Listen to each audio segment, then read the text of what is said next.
And we are live. Hello, everyone. If there is anyone right. Oh, there are 3 concurrent viewers, which is quite a lot more than I expected this early in the stream. Hi, everyone. I'm just going to do some advertisement on social media. I literally just came home. Sorry about that. Should have been a little bit better with keeping you people updated, but I did not. But I will post some social media stuff and then we'll get started. How y'all doing tonight?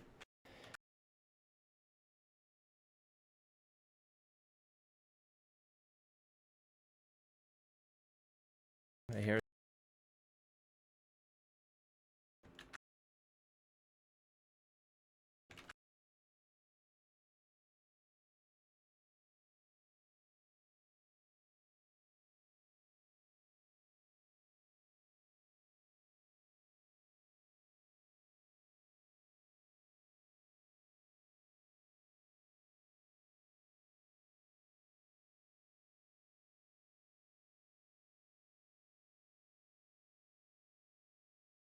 Harry, my man, and Cutler as well. How you guys doing? You are really on the, how do you say it? You're on the go. You're real go-getters. It's like 2 p.m. where you guys are? 1 p.m. Hey, Duskwalker, how you doing? I'm just gonna have to try to sort. I will probably not. Yeah, I will close down this thing since it's obviously working, and I will open up YouTube to start looking at the questions. I can also see the chat, which is important. Woo woo, Weird and Quirky, how you doing? Glad to see you here. Glad to see all y'all here. You man, thanks for tuning in. It's midday Wednesday in America, so I mean this is a really good day to be checking out my stream because I will be talking about myself, my favorite subject.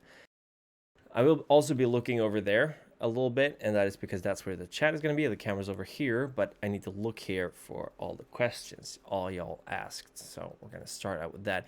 And about 2 p.m. where you are, that's really nice. It's midday Wednesday. Y'all getting ready for the holidays or whatever you're celebrating? Or getting ready for a holiday anyway. No, you're not late. Hi, Huddy. We literally just started, so don't worry about it. Oof, that's a lot of really good questions here. Don't know which one I should start with. Harry's, your question is super heavy, so I'm gonna answer that one a little bit later. I'm also gonna bring up my email because I've got a bunch of questions from there. Let's see here, Oh, I went out with some friends before this because actually my old role playing group, and a lot of us are getting together to play Chicago by Night, which we're starting on Saturday, and that's gonna be pretty funny. Yeah, this is going to be great. And good thing everyone's talking to each other in the chat. That's really, really good because that's what I want y'all to do. Because I'm not a one man show. This is a family thing. We're all a family together. And I just closed Gmail. Great work, Chris. Great works. Great work, even. Can't speak. Had myself a pretty heavy burger, so I'm a little bit slow right now.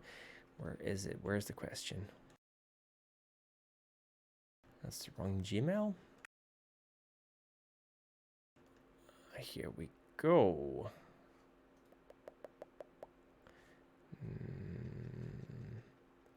Where is it? Here we go. Got the Q&A. Here we go. One happy family. That's true. That's what we are.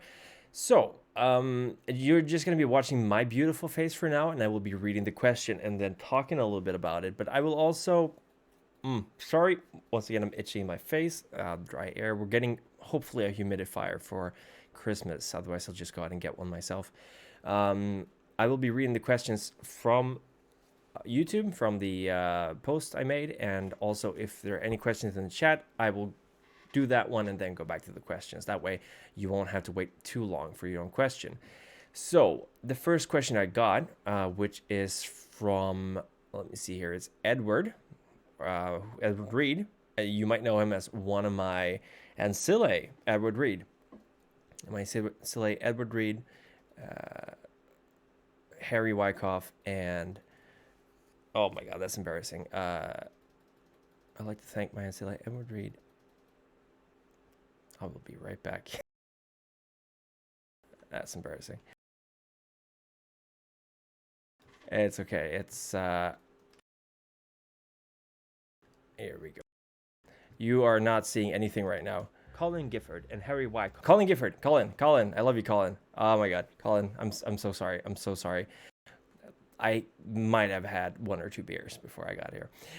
So, let's see here. It's Harry, Colin, and Edward. Edward is my first ancile, and he asks, let me see here. Oh, well, thank you very much. Ooh, there's a question, right at the go. Cicely, you're asking a question. I'm actually going to do that one first because that's a little bit easier to answer because Edward sent me a pretty complicated question. Chicago by Night. Good question. Before we do Sicily's, I'm just going to say that Chicago by Night is technically out. The PDF is out. And if you either kickstarted it or you sent money in the Pledge Manager, they had like a thing for pledge management. You could actually buy it later on, which is what I did. And I got the PDF for it. It's been delayed a little bit. It's going to come out next year, the actual physical copy of the book, but I have the PDF. And I also have some other stuff that you may or may not hear a little bit about. Can't tell you too much about it, but it's going to be pretty interesting. So, Cicily's question is, if you were a kindred, which clan would you want to be in and which one might actually embrace you? That's a very good question because those two are not the same. It's very hard. Do you want me to do like all 13 clans or just a Camarilla? Obviously all 13, but just going to ask you out right now. Yeah, I'm really sorry. I don't think it's available for PDF right now, unfortunately. Clan I would like to get embraced into is Tremere or Tzimitzi. Tzimitzi because of flesh crafting, which I've always thought is a very, very cool discipline. Tremere because they have their shit together. If I was a vampire, I would have probably gravitated towards the Tremere kind of behavior, like lock yourself up, study tomes and books, and just essentially get on with your life, except now you occasionally have to drink blood. I'm not super fond of the very strict hierarchical structure. Now you guys get to watch me live as I mess up these pronunciations. But on the other hand, Tremere has kind of destabilized lately. Destabilized? Yeah, that's how you say that. Tzimitzi, I don't think I would have. It's like a double-sided coin. Okay, let's be real. Gangrel would probably be the chillest clan to be part of. Just gonna put that out there. Because you get to do your own thing, essentially. And honestly, if I was the same person and became a Gangrel, I'd be like, yeah, okay, I'm just gonna do my thing. Clan that would embrace me might be Ventru. I do have some experience in politics. Let's not go into that. And I've always sort of gravitated towards... I wouldn't say leadership, but I sort of want... I'm a control freak, let's put it that way. So anytime I get to run things, I'm happy about that. And I would say I'm okay at it, work-wise, so that might be attractive. But I don't really have a portfolio of stock options. Not really a blue blood per se. Nosferatu would be cool. Like, I think almost all the clans would be cool. Like, Bruja would definitely want to embrace me if they ever catch me one of those times where I really get worked up about stuff. I don't usually do that anymore because I don't read too much about what's going on in politics. But when I did, I was a real firebrand. Destabilized. Yeah, sorry, it's just a weird word to say. Tzimitzi with flesh crafting is just because I've always not been very unhappy with how I look, body and face wise. I'm just gonna leave it at that. So flesh crafting would be pretty cool to have. Yeah, I hope that answers the question. I think Ventru would most likely pick me up. La Sombra might get the wrong idea about me. Same reason, politics. I'm not really that cutthroat though. I wouldn't be able to do all the shit there. I'm not Darwinist enough. Although, if they'd caught me when I was 17, which was a really weird time of my life, I might have been more to their liking, I think. All right, but I think I hope that's a good enough question.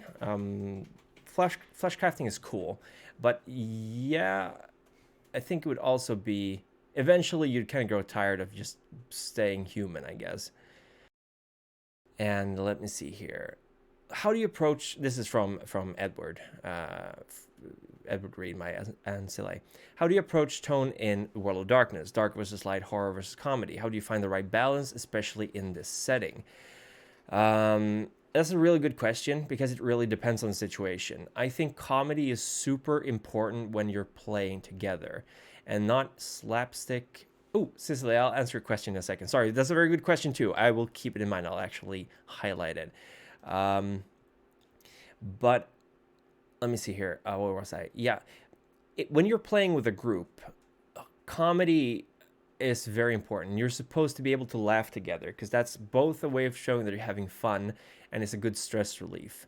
Like, I don't think, like, I'd really want to play something like LA by Night. A few of those episodes are extremely tense for like 3.5 hours. I think I'd like that, but it really depends on the group. I think World of Darkness is a little bit pastiche. I think that's how you'd call it. Like it's exaggerated, and you can kind of make fun of it pretty easily. I don't want it to be slapstick, and I really don't want it to be like, oh, the vampire talks with a goofy accent, and something like I did with Coteries. I'm going to tone that down a little bit. I think vampire is a good setting, but if you can't find any humor in the game, it's not going to be super fun in the long run. I've never met a group that could keep that up for a long time. Like, believe me, I'd love to play a super serious vampire game. I'd love to play a really dark vampire game for lots of different reasons. Because I really think there's a potential there, but that means you got to have a group that's ready to go there, a group that trusts each other, and a group that's fine with it being weird and creepy. I'm very fine with it not being that, though. Sorry, that's a huge, really long way of answering that question, but it was a really interesting question.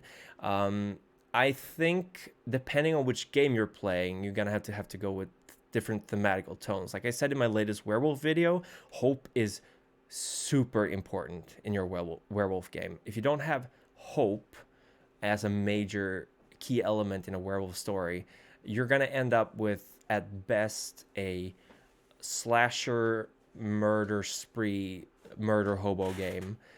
Werewolf is a lot about fighting against impossible odds and going out with a bang. Vampire, it's literally hopeless, but it's about the illusion of hope. It's about the illusion of holding on to humanity. So if you know the setting well enough, I think you can kind of adapt your game to it. Okay, that's enough of that question. Thank you very much, Edward. Sorry, I'm going to have to move on so everyone gets their questions answered. What was the clan of your very first character when you played the tabletop game? Tremere, actually. I believe. No, it was a Glasswalker. It's okay, it's no worries. It was a Glasswalker Hamid, technically speaking, but that game lasted for 30 minutes. Tremere, who was sent to Boston to set up a new chantry and had a gargoyle with me, that was not a good game. We were like 16. No, I think it was 14 at the time. I had the game for a really long time before I actually got to play it. So Gangrel was my first character that I made for myself, but Tremere was what I started playing. Let me see here. All right, I think that answered Cicely's question. Let me go down. Favorite time period or setting for vampires? So far, I'm gravitating more towards Dark Ages over modern games. Allows the player to maneuver and get serious and dark more easily. You guys are asking super good questions, so I'll keep to them as well. These questions might pop up later in from the YouTube chats as well. So I'm gonna have to work out a system because maybe you guys will do the whole thing, which is your questions, and that's cool. I don't mind that, but I also want to be able to answer questions that have been asked previously. I am rambling. My favorite time period is actually, I'm pretty boring, but I think the modern time is the most interesting for vampire, especially modern time that's actually modern. I absolutely love the idea of vampire influencers. I love the idea of our extremely modern setting with vampires in it. the 90s, I've talked with a friend about this quite a lot. The 90s was a time of subcultures, much more than it is today. That's why early vampire is very like, oh, you have skinheads, you have punks, you have goths, you have preps, jocks, whatever. Not so much today. Today, everything is kind of intermingled, and everyone's got their own kind of style, and it all goes under the umbrella of hipster, right? So vampires today are it's a different challenge in playing a vampire today. So I'm going to go with modern. Victorian Age is close second. I love Victorian Age's vampire. Had a really good long campaign with that one. Hope that answers your question. I was a crime scene technician. Oh, Harrison, you were CSI. Wow, this CST. That's cool. Okay, no question right now, so we will go back to the video questions. I'm actually going to go with Harry's question right now because I feel like I've gotten warmed up. So Harry's question is, or Harrison Wyckoff's, Harry, one of my ancillae, asks, how did you first get into World of Darkness? And that's an interesting story behind that. My first role playing game ever. I think I was in 8 or 9 when I started role playing. It was a Swedish role playing game called Mutant. Basically, I think it's actually available internationally now. Mutant is a post-apocalyptic Scandinavian role-playing game where you play mutated animals or people with psychokinesis and robots and things like that. And that was my first role-playing game. Then I played the Lord of the Rings role-playing game, a really old one based off of the Storyteller. No, is it Storyteller? No, it's not Storyteller. It's Master something. Rollmaster. What the hell? Wilma is screaming from her pillar. Rollmaster, I believe it's called. Very, very complex rule set. We made our own rules. Now, fast forward to when I turned 13, which was in 1999. And I went to the only role-playing bookstore worth its salt in Sweden. It's still around. This was 20 years ago. It's called Science Fiction Bookstore. Cool place. I still go to it occasionally. Have a very wide collection of different things. And I bought a lot of stuff there. And I had enough money to buy 2 role-playing games. And I bought the Star Wars D6 role-playing game, the West End Games. Very solid system. I like it a lot. Actually, recently storytelled a short scenario from it, really fun. And I know that was it Modifius or was it what are they called? C7 lost the license to the role-playing game of Lord of the Rings somehow. That's really weird. But yeah, I picked Star Wars D6, which I had a blast with, and Vampire the Masquerade, the core rulebook. And the reason I got Vampire the Masquerade, the core rulebook, is because I opened it and I looked at it because it was weird. It was like green marble. I'd seen it a couple of times. And there was I opened the clan page for Gangrel in the revised edition. I'm not just going to leave it at that and the fact that I was 13 years old and go on to the next question. No, I'll talk a little bit more about it. I got it, and obviously at 13, my English wasn't super great, but I was really caught up with the art in the book was what really got me. And I got really into Vampire. I've read about it a lot. I think I also got the Werewolf role-playing game not too long after that, but I had no one to play it with until I met my storyteller by accident on the bus.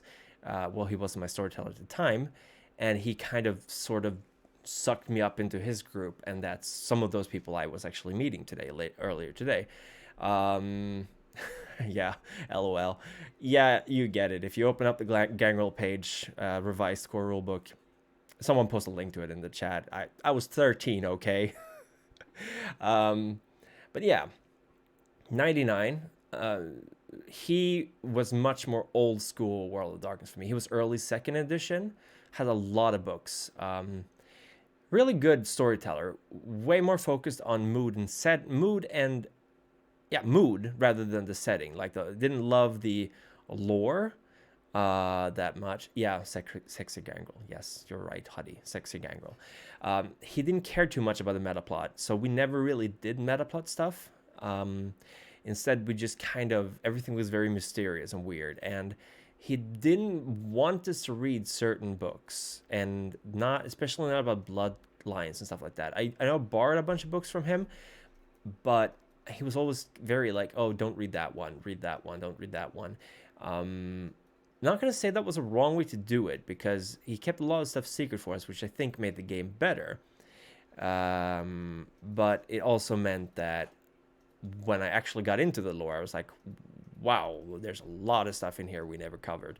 So, and I mean, that's perfectly fine. In my opinion, once you buy a game, you own your own iteration of the setting. Like, you can do whatever you want with it. It's like having your own copy of a world. It's your world. You do whatever you want with it.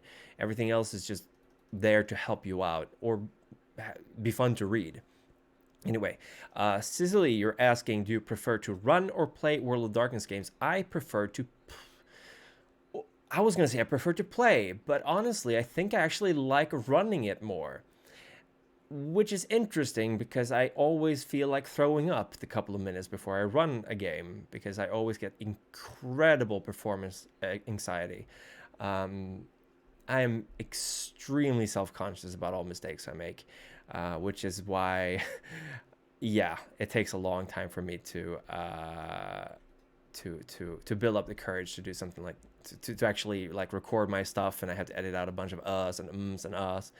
And as an English second language, ESL, like it's every single mispronunciation I make, I hear it very clearly. All right, Harry's revealing my experience. It's really cool to see how many of the people I play with have been into World of Darkness since before I was born. Thank you, Harry. Thank you so much. You don't see the hours ahead where I'm lying on the sofa like, okay, focus, calm down. But I'm glad it doesn't show that much. Yeah, Hadi, that's the SD I was telling you about. I love running World of Darkness games. I want to run a vampire game so bad. I might be running a vampire game very soon, because vampire is my one true love in World of Darkness. Everything else I really, really like, but vampire, that's the OG stuff. That's the good shit. It's a good shit. I love being a player, though. I am very high demand. I have a very high threshold for the level of game I'm used to, because the group I'm playing with, we've been playing more or less nonstop for 20 years. We have a very specific culture of role-playing, which I don't necessarily think it's always good, but with our constellation, it's good. So I have very high expectations of the game, which I'm trying to deal with, but it can make me come off as being a little bit aloof when I'm playing, and I really try not to be. We're playing Blood City, for example, where I play a La Sombra, and I really want to explore this character, because he's not a nice guy, and I'm always worried I'm going off as being a little bit uppity or snooty or whatever. I really hope I don't. I just I go into character 100% when I play. And let me see here. Yeah, I'm also super happy that there's a lot of people who only recently learned about vampire, because let me just go off on a tangent here and talk about mid 2000s. Mid 2000s, I just moved away from home. And I was like, okay, I'm going to get into role-playing games. And everything was just dying. I've been used to the role-playing game shelf being just full of all these different kind of games, like one book games. I got Big Eyes, Small Mouth. I got Furry Pirates. I got Species, the role-playing game. Yeah, it's about as bad as you think it sounds like. I got the Dragon Ball Z role-playing game, Sailor Moon, Tenji Mio, like all of that stuff. Everything just disappeared.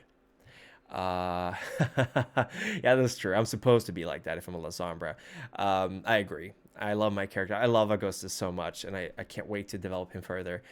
But yeah, there was this huge dry spell. White Wolf literally went bankrupt. It was bought up by CCCP, the Icelandic company who made EVE Online, and they were actually working for a really long time in a World of Darkness MMORPG. Yes, they were. Scrapped it. Had to scrap it. Oh, I guess we got one of those Hope fanboys in the chat here, King Iso. Thank you so much for those kind words. Yeah, Hope from the Coteries of New York. Got fans like that.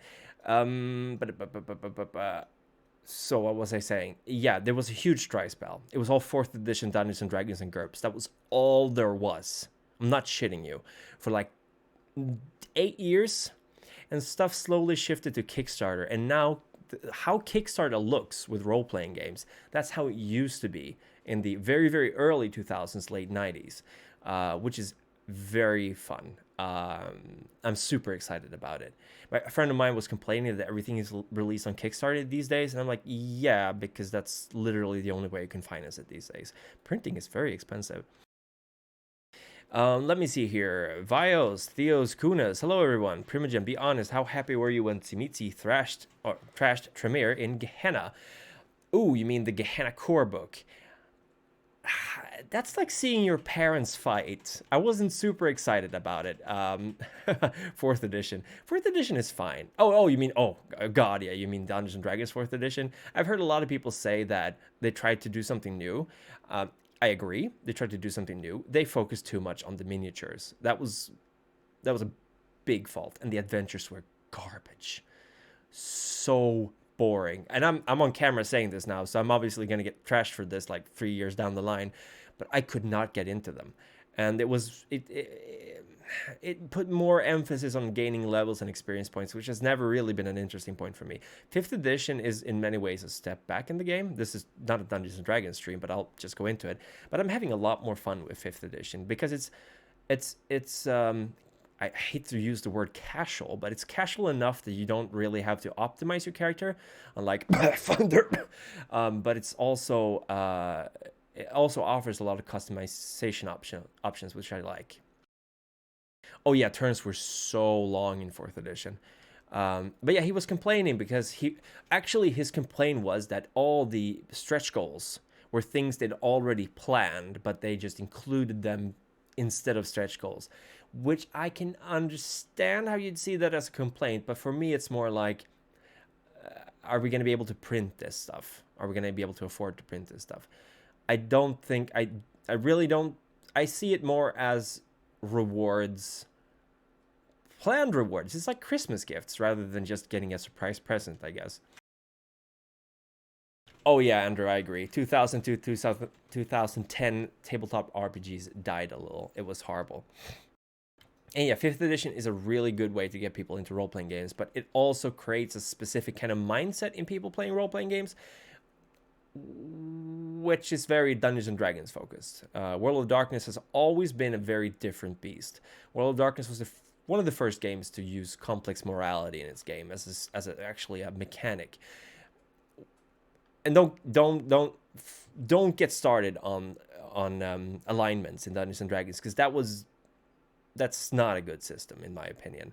It's way too square. It's more like a guideline, and it was literally created so you can use specific spells against specific creatures. But anyway, Tzimisce trashing Tremere. That was a question. It's like seeing your parents fight. Tzimisce, I think that they should get over it. Tremere are here to stay. If anyone's got a beef with Tremere, it would be Tremere, obviously, and Salubri or Salubri. I've always been saying Salubri, but I like that Huddy says Salubri, which I think is a pretty cool name for a clan. But Tremere got their shit handed to them, and honestly, they were very, very overpowered in earlier editions. So I think Tremere needed to be taken down a couple of pegs. It was a while since I read Gehenna, so I'm not entirely sure what happened, but I do know that Tzimisce, the antediluvian, ruined shit in a bunch of scenarios. I'm going to get to that eventually, unfortunately, but at the time that book was released, I wasn't actively reading World of Darkness stuff. I'm sorry, that's not a good answer. Let's see. Let's do one more question from the chat, and then I'm going to do another one from YouTube. What would be a good recent movie as a source material for World of Darkness? Very good question. Very, very good question. I would say it's not recent in any way, but I always think that Interview with a Vampire, Anne Rice movie, is still going to be the very best start-off point for a Camarilla campaign. It is so similar, obviously, to how Vampire the Masquerade is, that it is, you have to watch it. it's also very focused on the politics and the emotions and the suffering of vampire, which I think is a crucial key element to understanding your character. So I'm gonna go with Interview with a Vampire. Haven't seen Queen of the Damned, but I heard it's okay. Read the books, wasn't a huge fan, but that's an extremely personal opinion. They're good for what they are. How do you treat? Oh, sorry. Okay, Duskwalker, I'm gonna pause you here. I'm gonna keep up with your question, and I'm gonna go to the next one. Uglarin Frost on YouTube asked, I learned about you on Reddit actually. What are your thoughts on the Blood Gods Kickstarter going live tomorrow? Well, it's live, and I read it's 36 pages. Millennials killing elders. What can I say? Fucking love it. Great work, Matthew and company, and everyone else writing it. Sorry, I'm very bad with names.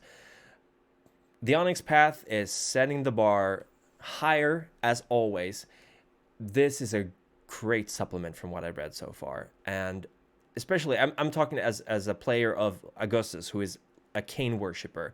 I haven't done too much of that in Blood City yet, but he worships Cain, and I think I haven't really developed him, which is why I really, really, really, really want this book as soon as possible, because he is full blown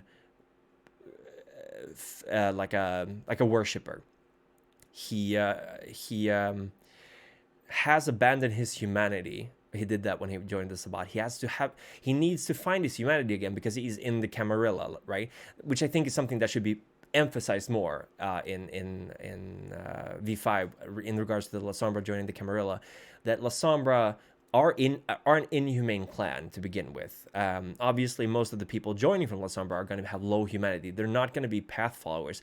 Initially, I planned for Augustus. I think I even said that he was a follower of a path.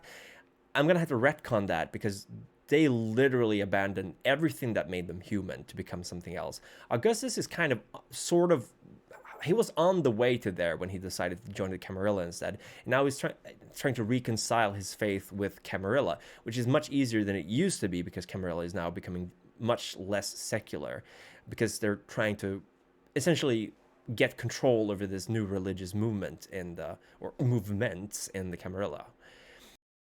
So I think it's going to be an awesome book. Hecata, I'm very excited about. One of my first Dark Ages character was a Cappadocian, actually. Always liked the Cappadocians a lot. I was a goth when I was a teenager, so big surprise there.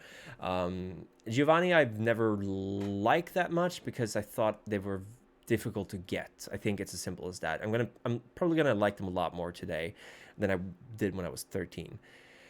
But yeah, super looking forward to Blood Gods, Cult of the Blood Gods, which it's at $72,000 last time I checked. It was going for $30,000. It got funded in 49 minutes.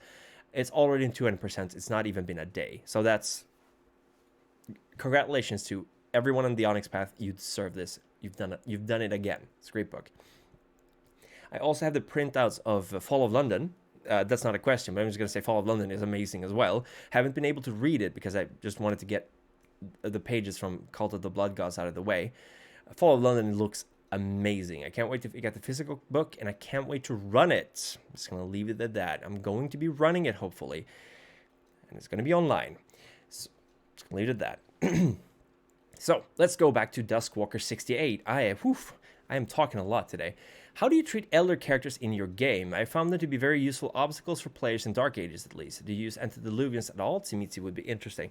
Good question. Elders, first of all, if you want to get into the head of an elder, I'm just going to go out there and say you want to get the book Elysium. Elysium is a slightly older book. I think it's from 2nd edition, not sure. But Elysium, which you can find in the War of the Ages book, which is both the Anarch Cookbook and the Elysium book. I think that's the one I've got. I have it in my bookshelf right over here, but I'm too lazy to get it. Elysium details how to create elders. I think the best thing you can do with elders is to not always make them enemies. A common mistake that I've also done when I've storytelled Vampire, which I'm trying to go away from, is that everyone is out to get the players. And while that is fun, it's highly unrealistic, and ultimately it means that the players are only ever going to trust themselves. I want them to trust elders because then it's so much sweeter when they get stabbed in the back. Jokes aside, elders can be very, very useful allies. Just because they're old doesn't mean that they necessarily hate young kindred.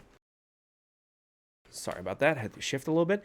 Elders don't have to be quest givers as well. I think it's a very interesting way to have elders is to have several different elders be interested in helping or using the group, but they're all trying to outmaneuver each other. You can create different allies who don't actually like each other, but who wants to have the group like them. That makes for really interesting dynamics. They can also, of course, be very powerful enemies, but then you need to make sure that, like, let them be enemies in an inconvenient way, because that's how vampires wage war. Let all of a sudden all their money is frozen in their bank accounts because the IRS is investigating them, because the elder basically set the IRS on them. You know, that's an inconvenience and an unconventional way of warfare, which I think is a very vampiric thing to do. Like, elders aren't going to fight you one-on-one. That's not how they do things. That's not how they survived. As for antediluvians, I actually made a thread on Reddit a while ago, which is probably top controversial, or whatever they call it when people voted up and down, asking what would it be like if they made origin novels about the antediluvians, like the Primarchs in Horus Heresy for Warhammer 40k.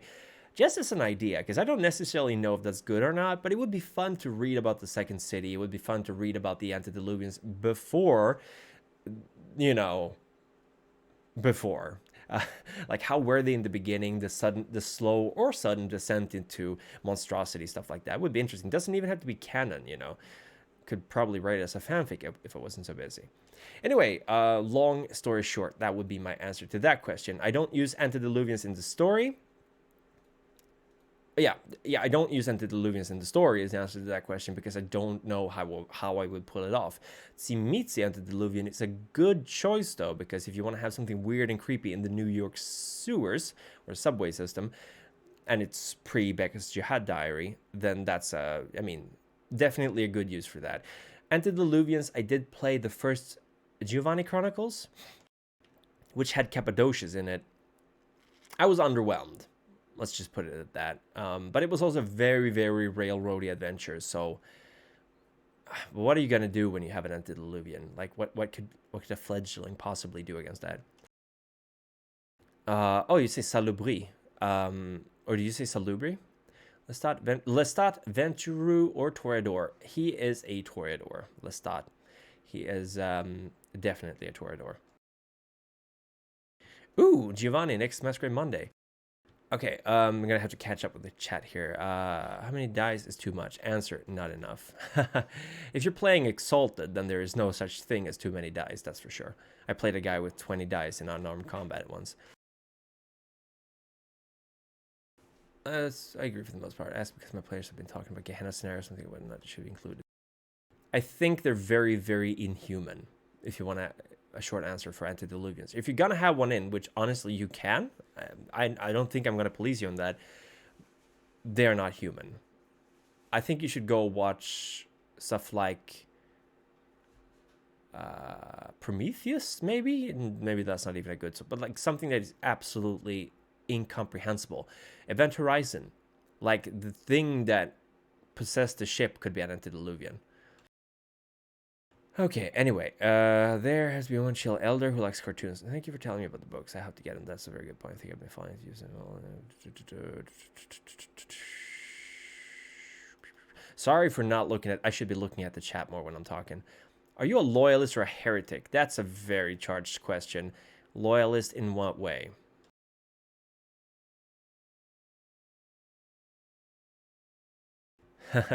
Worshipper of Tzinch. Just as planned. I'm gonna plead the fifth on that one. Okay, Huddy, you didn't have a question? Thank you very much, Stowe, for the nice comments. So, Eduardo de Leon, I like your content mostly about anything. Well, okay, no, that wasn't a question either. Sorry. What's your favorite World of Darkness historical setting from Paladin demo? Yes, it's an Ask Me Anything. Oh, yeah. Oh, well, it looks like we have a 40K fan here. Oh, you mean like in 40K? I'm obviously a loyalist. I'm an Iron Fist boy. I like my piss boys. That's all I gotta say. Piss yellow. You can finally paint them. Let me just hold up my little boy here for you. Unfortunately, I don't have enough time to paint. I don't know if you can actually see him. I don't have enough time at all to paint these. Or successor. I'm all the way Imperial Fist, or successor chapter Imperial Fist, I was saying. RPS system versus D10 system. I don't know the RPS system, unfortunately. Oh, the rock paper scissor for LARPs. Gotcha. I think it's good enough. I don't know the full extent of it. Like, would you have more time if you have more dice? Yes, Touring, you can have 11 billion XP. For sure. No problem. I love your character much better than everyone else. Oh no, he's transparent. Really? I'll post a picture on my Twitter after we're done of my little boys. Or hold on.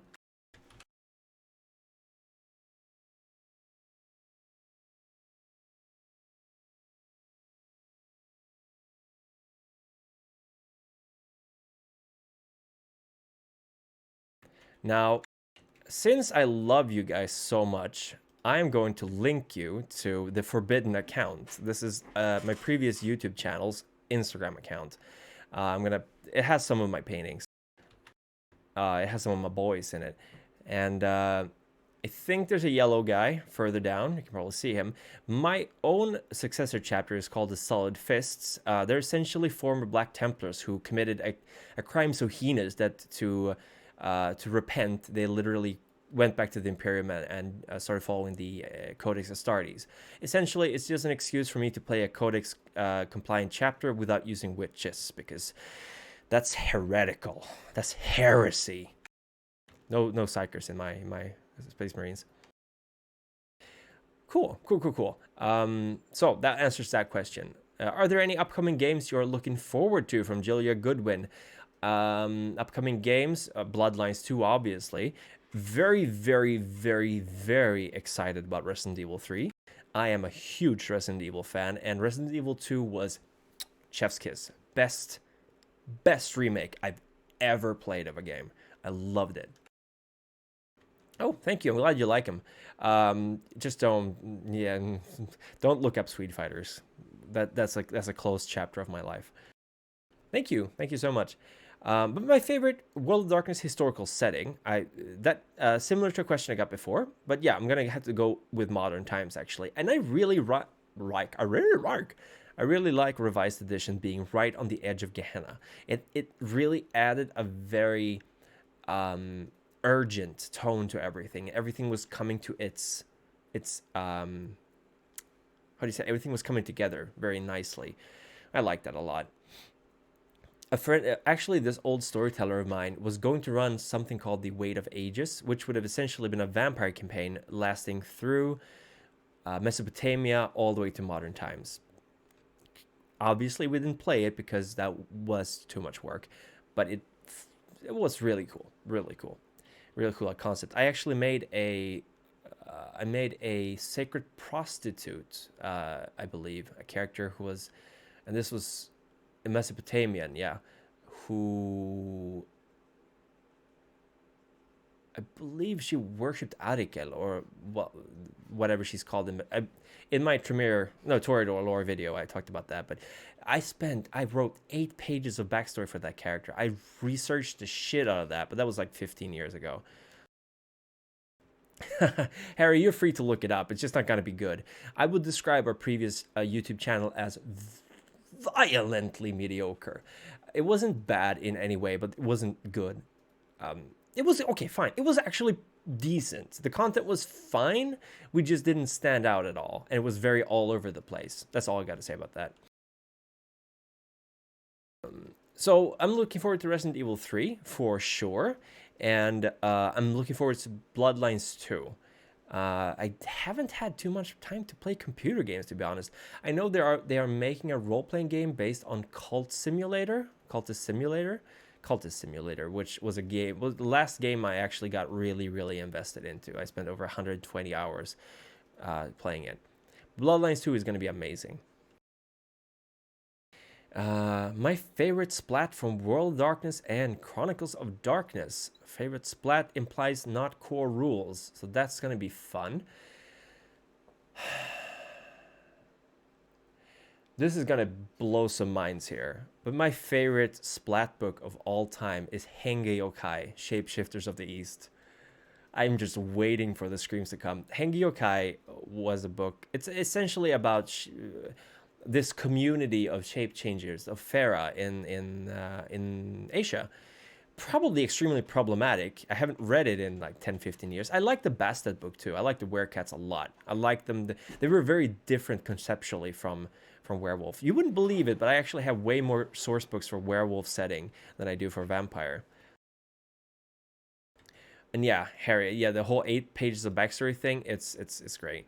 I'm very happy that people got into Bloodlines. Can I share a little experience of Bloodlines? When Bloodlines came out, it came out a couple of months, if that, before Half-Life 2. And it was built with the Source engine, which meant that the people who made Bloodlines had literally... They were working with something that didn't even have a game. Yes, I know, I'm a weeb, I'm sorry. To be fair, I absolutely hated the comic in the beginning, by the way. The artist for that one did some art for 3rd edition Revised Werewolf. Very anime. They've probably grown a lot because that was in the 90s, but had some trouble with that. So, Bloodlines 1 came out. Half-Life 2 wasn't out. It came out very soon after, which meant that it had to compete with that and Halo 2, I believe. And a lot of people thought that Bloodlines was just going to be another FPS, people who weren't into, Vampire. And it was so buggy when it first came out. But I remember the one thing, when I first played Bloodlines, and I pirated it because I couldn't afford it. I was 18. No, I was 17, I think. I have bought it since, I promise. The thing that really struck me was how lifelike the eyes were. I think that's one of the strongest memories I have with that game. Like, the eyes were so well done compared to anything I had ever seen before. But Bloodlines was a freaking mess when it came out, and a lot of people stopped playing because of that. And thankfully, it's still buggy. It's still buggy as fuck, you're right, Harry. But at that point, I think I completely missed Central Park. No, not Central Park. The park with the werewolf. Because I had to hack my way out of Society of Leopold's caves because the game froze there at the end of the cutscene. So I couldn't do anything after that. And when I hacked out of it, I just ended up outside of Venture Tower, and I don't know. I just missed like the last 10% of the game. Yeah, they did a really good work with what they had though. Bloodlines was and still is a very good game. My one criticism of it, which I think I'm still very convinced, my one criticism is that it abandons the idea of losing your humanity too early. Because it becomes, it's very much Revised in a nutshell. Revised was a lot less about losing your humanity and a lot more about the war between Camaril and Sabat. Revised is great in many ways, but it is the product of a lot of splats leading up to people making murder hobos. And Griffith Park, thank you. What's my automatic favorite?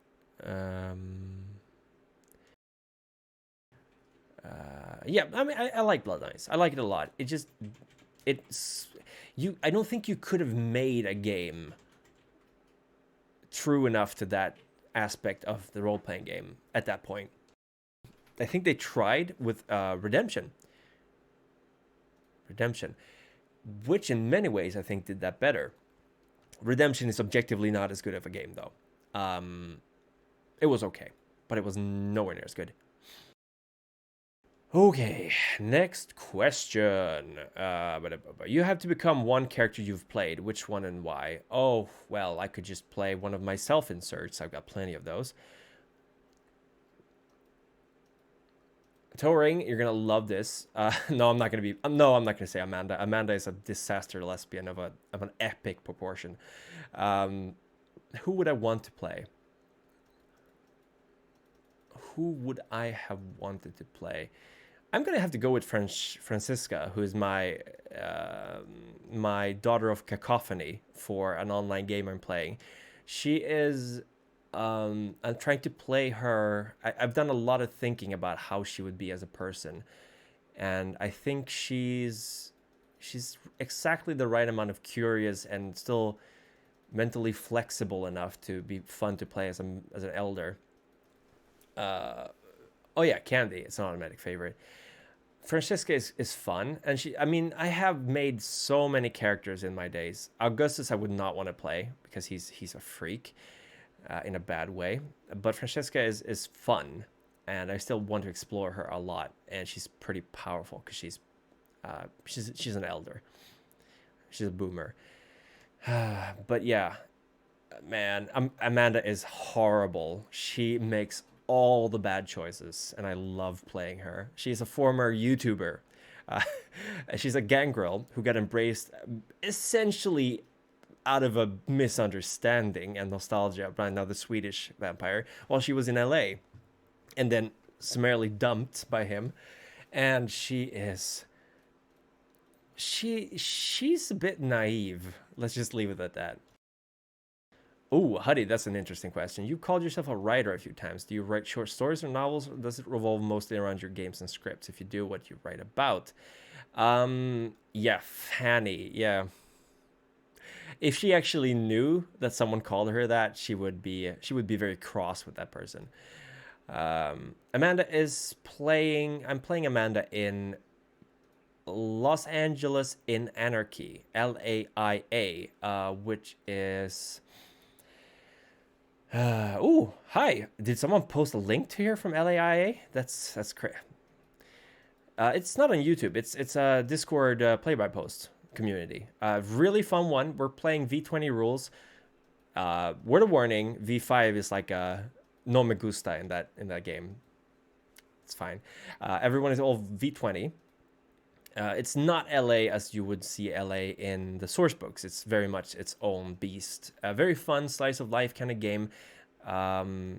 Very well organized, friendly community. I love it. And it's open, literally anyone can join. So if you're interested in playing online vampire with a chill, cool group, then can really recommend Los Angeles in Anarchy. That's where I met Toe for example, and Trev from Little Brook Reunion. Okay, so back to your question, Huddy. I've called myself a writer. I have. I've written a lot, but I'm much more of a short story person. If Idram was here, he would agree that I'm a writer. I personally don't think I am that much. I tend to lose focus. I have found the ultimate form of writing in writing the scripts for my episodes because they're just long enough for me to keep focus. And then, I mean, I write about 1,600 words. After that, the story's been told. I'm not very good at being. This is actually the longest I've ever done anything ever, and it's pretty much because of the positive response I've gotten. So you guys have kept this channel alive, because if I hadn't gotten positive response, or if I hadn't gotten any response, believe me, that's an option. I might have probably given up very early on, but you guys are keeping this channel alive. It's all thanks to you. I mostly write short stories, scripts. I really, really, really enjoy writing my scripts. The werewolf one that I wrote for yesterday's episode is probably actually one of my favorites. I hated writing about Tzimisce and Nosferatu. Tzimisce because there was so much to read up on, and I was worried I was going to miss something. Nosferatu because it was so different. The clan book, the revised Nosferatu clan book, is so different from everything else. It's written by one person, and it was very hard to consolidate all that information because it's also written with unreliable narrators, which I hate as a lore keeper, but I love as a reader. So there's a question from Dead Man Walking. What's the one clan that for some reason you just can't get down and play? For me, as a Nosferatu. That's a good question. That's a very good question. What clan do I not want to play at all? I had I never got I never got La Sombra before. When did I get La Sombra? When I got into Becca's Jihad Diary. That's when I started appreciating La Sombra, because that's when I started appreciating the Sabbat much more. Panders, caitiffs, can't play him, don't like him. Yes, I am the player who puts a bunch of dots in generation every time I play. I know that caitiffs and thin bloods are a huge part of V5. I appreciate that. It's just not my cup of tea. I want to play the clans. I don't know if that's actually an answer, because they're not actually a clan. Oh, thank you so much. Wow. Thank you for the feedback for that one.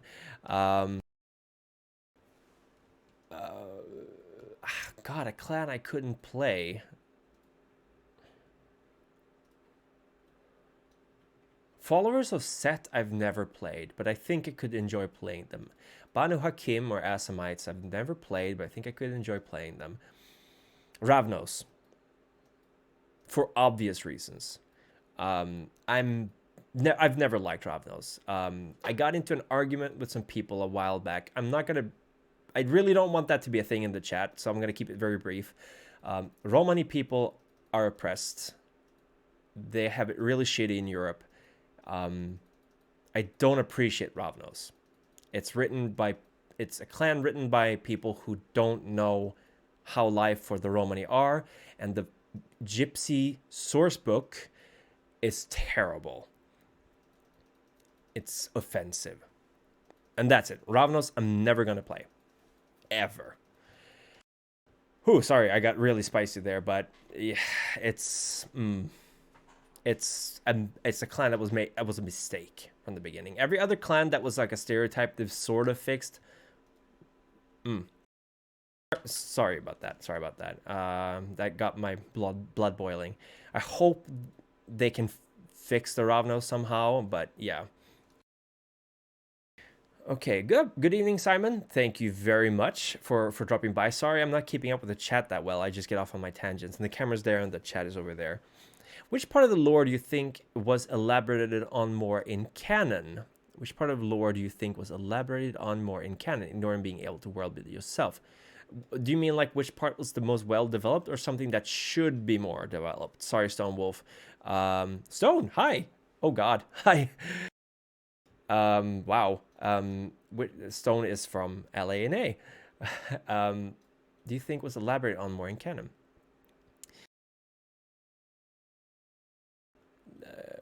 The chat is really lagging behind. Sorry. Horse would be a bruja. Caitiff are awesome. They're some of my favorites, but you're very different. The vibe of being the permanent outsider. Yes, Devin Walken, I agree. Caitiffs, definitely that's the kind of game you want to go for. I'm way more into anarchs than I used to be, so I could probably play a caitiff right now.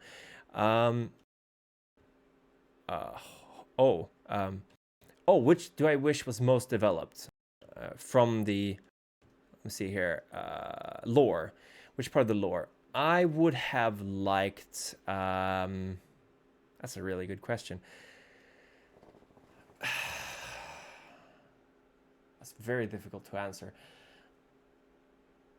Oh my God, Scandinavia.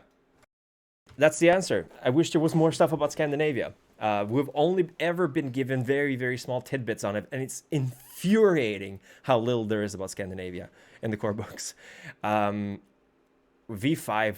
it pissed me off when they talked about Stockholm, because there was nothing to work with.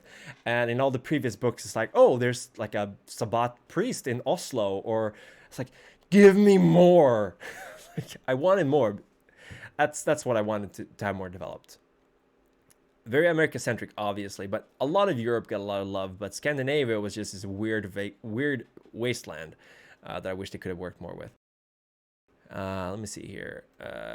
Friend of mine. Yeah, the whole Ravnos issue. I'm gonna just put that aside for now, because I'm sorry I went off on a tangent about that. Anyway, yeah, Wolves of the Sea was the only Scandinavian book I could ever find. Ever consider submitting content, or lack of better word, to Storyteller's Vault? when I started this channel fairly early on, I was like, "Ooh, wouldn't it be cool if there was a Stockholm by Night book?" And I got the interesting answer from Matthew Dawkins about that. He thought it would be a good idea, as did Jason Carl. That could be interpreted in a lot of different ways. I'm gonna choose to interpret it as yes, you should totally write that. Problem is, Stockholm by Night is also a LARP scene, very very well established LARP scene in Stockholm. I'm not playing there. I did a while back. I think I would run into a lot of trouble writing a Stockholm by Night book, which I would like to write. A lot of trouble would be I'd obviously have to do a shit ton of research, which I don't have time to do. I would have to figure out where it fit into the canon, which is vague to the point of infuriating about what's going on in Sweden. And I would also probably run into some issues with the people playing Stockholm by Night. They would, in the best of worlds, they would say, yeah, that's not our canon, which I'm perfectly fine with. In the worst of worlds, they might say, this is not how Stockholm by Night works. I've met some people in the Swedish LARP scene, no names mentioned, who would belong to Camp B in that regard. Scandinavian vampires would be dope. V5 pissed me off. That's an average reaction. Ever? Yeah. I want V5 to be good. I want it to get better. I want it to improve, and I think a lot of the content that's being made for it right now is it's good. I think White Wolf have got it under control right now. I think that's my opinion. The Verbene source touched into that a bit, but it was like a sneeze more than a vampire wink. Isn't there a fourth generation gangrel Methuselah from Scandinavia?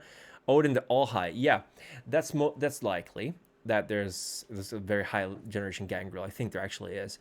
That's still extremely vague. And also very like, yes, that's Scandinavian folklore. Okay, what about today? What they said about Sweden in V5 is that we have like a parliament of anarchs and Camarilla. I like the concept in theory that it's because Sweden is a social democratic country and we have a very like our democracy is it's an interesting system that there was a similar system for vampires in Sweden. What I don't like is that they didn't even mention the fact that in the winter half of the year we have nothing. We have no light for such a long time. That's obviously got to influence how vampires work in Sweden. And in the summer year, the sun barely goes down. Okay, what other World of Darkness games do you like? Good question. I absolutely love Demon the Fallen. I am very sad that it came out as late as it did. It is by far one of the best games ever made, role-playing wise. Fight me. Werewolf I like. It has a lot of problematic stuff in it that I didn't see when I was younger. But I think Werewolf has a lot of potential, especially if you focus on the whole hope aspect, fighting. You're fighting a losing battle, finding love and friendship and stuff like that in that war. But murder hobos are abound in Werewolf, and I also think that Werewolf can get a little too much sometimes. The writing at times could be weird. I'm just gonna leave it at that. Mage, I've always wanted to get into, never could. It's too difficult for me. Changeling, obviously I love Changeling the Lost. I'm storytelling a game for it, so that's a great game. That's not World of Darkness though. And what typo? I know we have a city by night for a city here in Denmark. I think it was Odense. Oh yeah, that was made in Storyteller's Vault, right? All high clans and more foreign features over.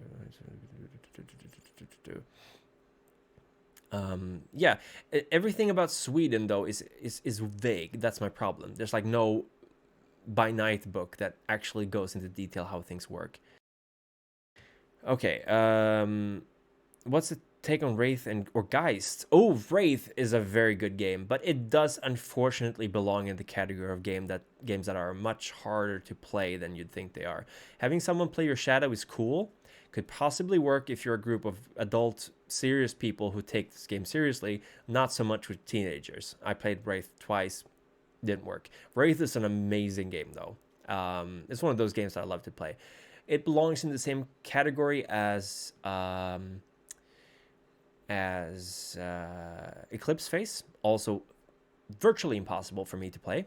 because it's just such a complex setting. Everyone needs to be completely read up on it for it to work.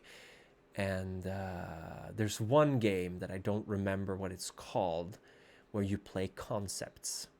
This is not a World of Darkness game. You play like the sound of a mirror's breaking, or the touch of the wind in the winter, stuff like that. It's very Sandman-esque, extremely hard to play. Am I doing any LARPing in Sweden? Not anymore. I don't have the time for it, because I really don't have the time for it. I'm devoting most of my free time to this channel.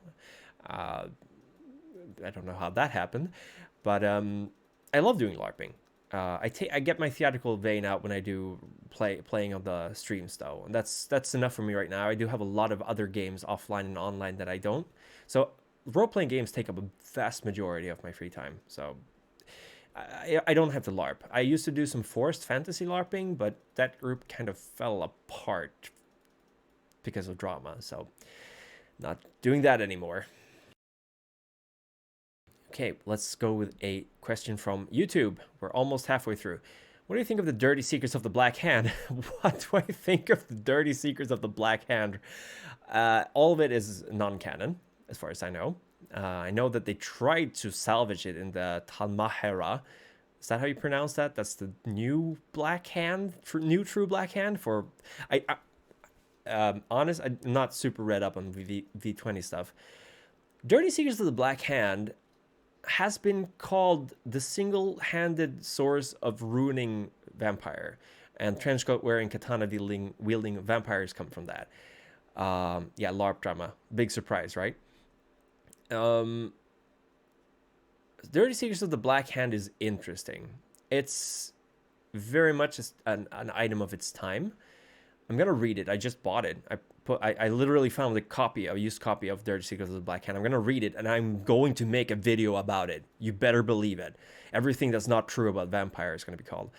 I am making a video about Dirty Secrets of the Black Hand. I think a lot of the ideas were not bad. I don't like crossovers. There was a lot of crossover in that. Mummy, werewolf, stuff like that, mages. Never been a fan of crossovers. And I also don't like the idea of a secret society within a secret society within a secret society.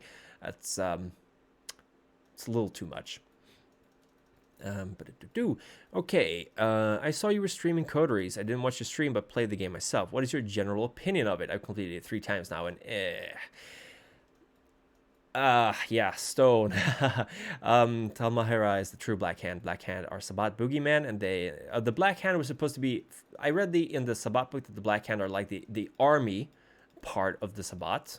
They're like the elite army, and the true Black Hand are like the inner council-ish thing. Again, haven't done too much research into that, but yeah, Coteries. I'm part of the school of people who am very easy to please when it comes to that. I'll just say that. But oh boy, yeah, I like Coteries. I know a lot of people don't. That's where I would say it.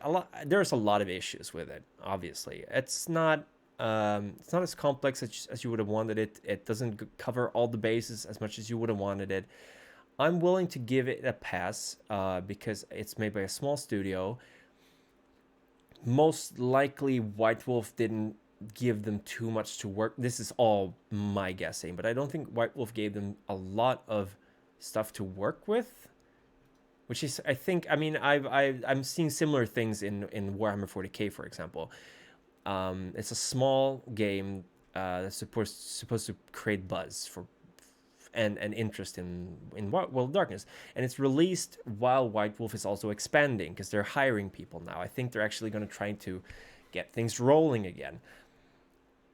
I think it presents a very good picture of life as a fledgling. It's not original because I mean it's Bloodlines 1 story-wise. I think they've shown some ways that vampires in a modern society could work.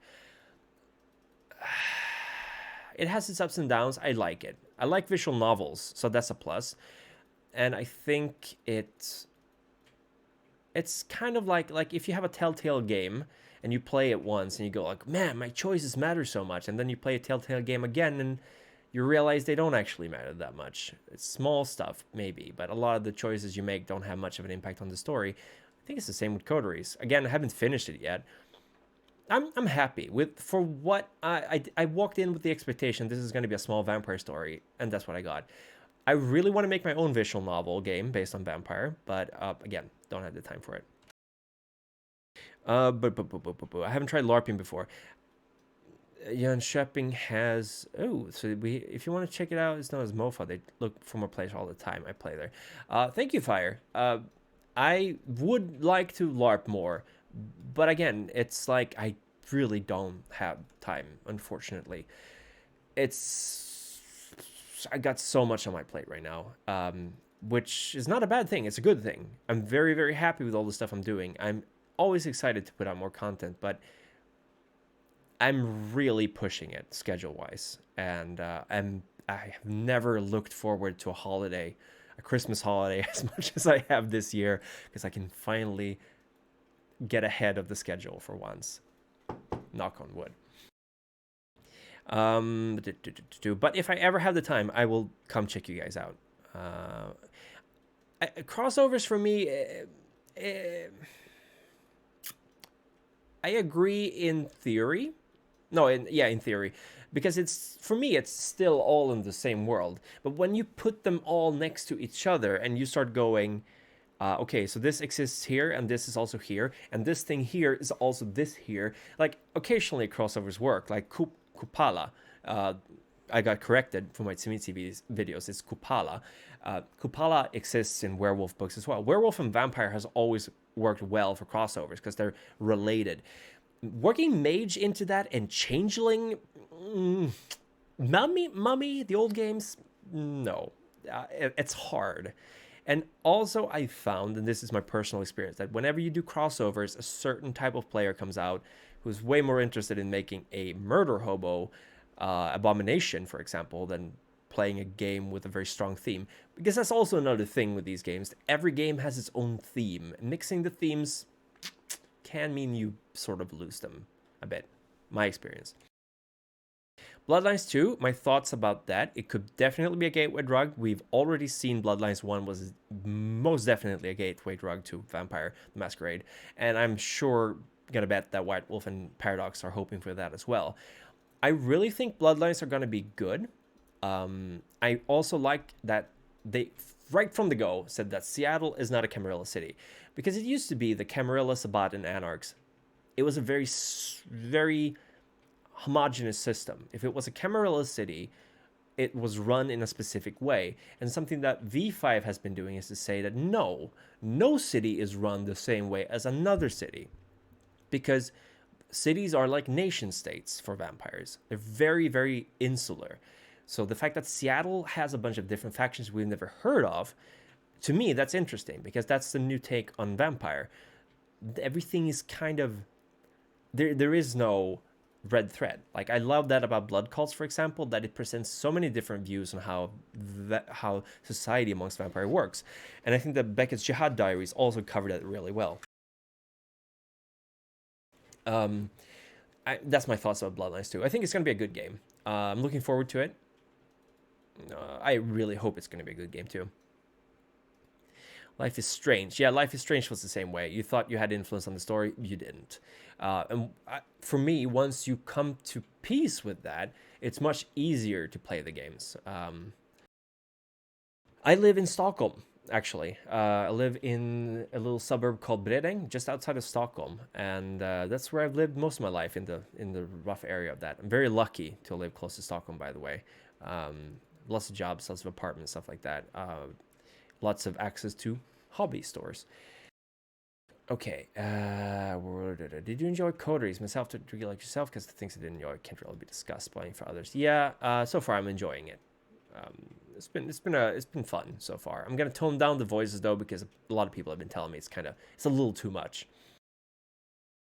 This issue, the theme overlapping. Another question: is there a story plot in Vampire that you'd love to either storytell yourself or explore as a player? Rome and Carthage, possibly the Byzantine Empire. There's a lot of stuff to do there. Very good setting. Thank you, Stone, for that question. Rome, Carthage, that conflict. Byzantine Empire. Honestly, like I mentioned earlier on the stream, playing from Mesopotamian era all the way to modern era would be a magnum opus. That's what you call it, right? Magnum opus. I would love to play a campaign like that. You just go through history like that. I'm also really fond of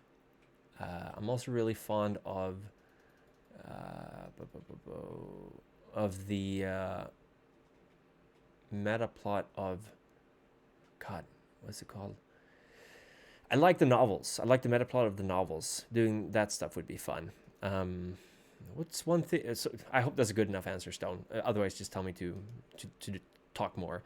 Deadman Walking. What's one thing you wish came up more in your game? What's the one piece of lore you wish came up more often than it does? People are often nervous about going ham, and I wish in a lot of games people could get more emotional. I really like the idea of the X card.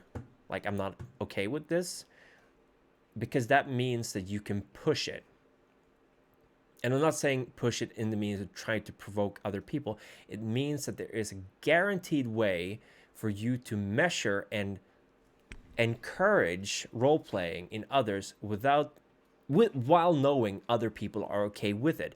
If I want to be emotional and cry because I just drank my child dry because I frenzied as a vampire, I can start doing that. And if people touch the X card, I'm like, okay, that went too far. No hurt feelings. We quit while we were ahead. I really wish people could be let go more easily and just be characters, real people. I think that's super important. I wish I could see more of that. What's the one piece of lore you wish came up more often than it does? Vampires shit themselves when they get embraced. That should come up more often. I'm just kidding. One piece of lore I wish came up more often than it does. I wish blood bonds more. Talk about that stuff, because it's the closest vampires can get to sex. It's complicated stuff. That doesn't mean I specifically want to have, like, almost did a Freudian slip there. It specifically doesn't mean I want to have more. That doesn't mean I want there to be more sex in games necessarily. That's not what I'm saying. I think it's a huge part of vampire society. It's forbidden. And we all know that when something's forbidden, people want to do it. Same with diablerie, of course. But yeah, I think blood bonds definitely needs to be more looked upon in stories like that. And not just like someone's brainwashed, like third step blood bonding. Like first or second step blood bonding is interesting. It's cool. And doing that with players, definitely cool. Like, oh yeah, your sire has blood bonded you one step. Could have even kept doing that. That's something, that's a story element you can use in the game. Murder hope is a symptom of D&D. All you want is an done the best kills, the best loot. Yeah. Anytime someone starts talking about good combinations of disciplines in Vampire, I'm not putting anyone on blast here. If you want to do that in your game, if you want to talk disciplines, perfectly fine. I lose interest right away.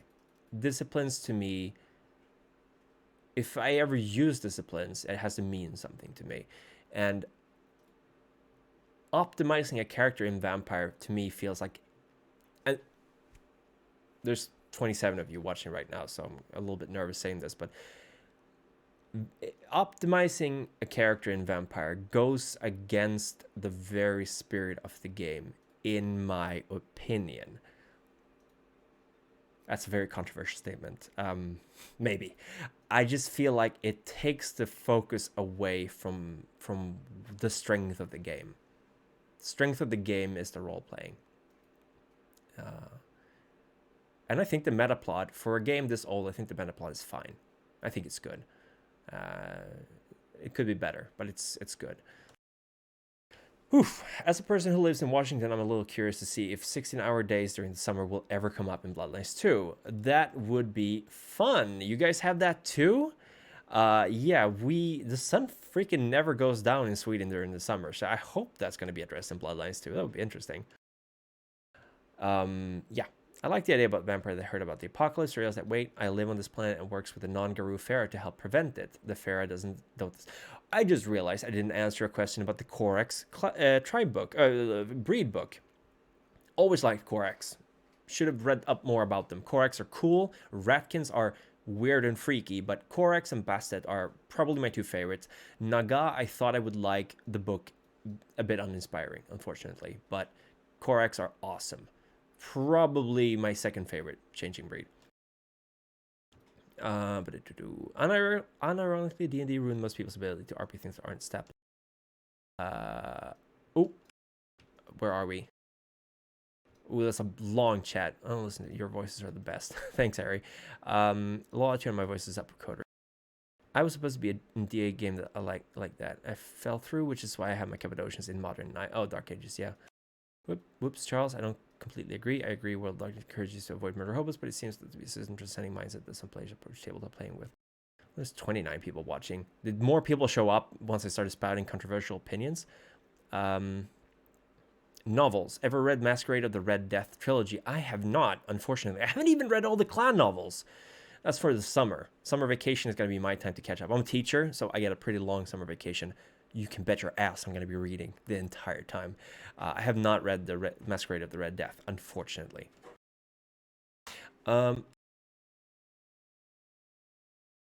Okay, Deadman Walking, I hope you're getting an answer to the question about the X card. X card, if it hasn't been answered yet, it's essentially go, I'm not comfortable with this. And you put your hand on it. You don't have to say you're not comfortable with it. You just put your hand on the X card. Storyteller fades to black, goes, let's take away focus from this. Super useful system. Tried it out when I was on Dragon Meat. Very good.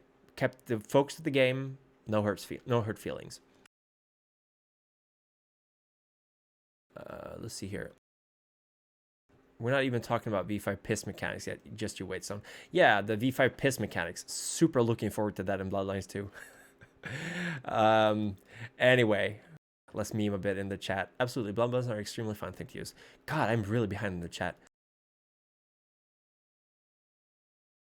Meh.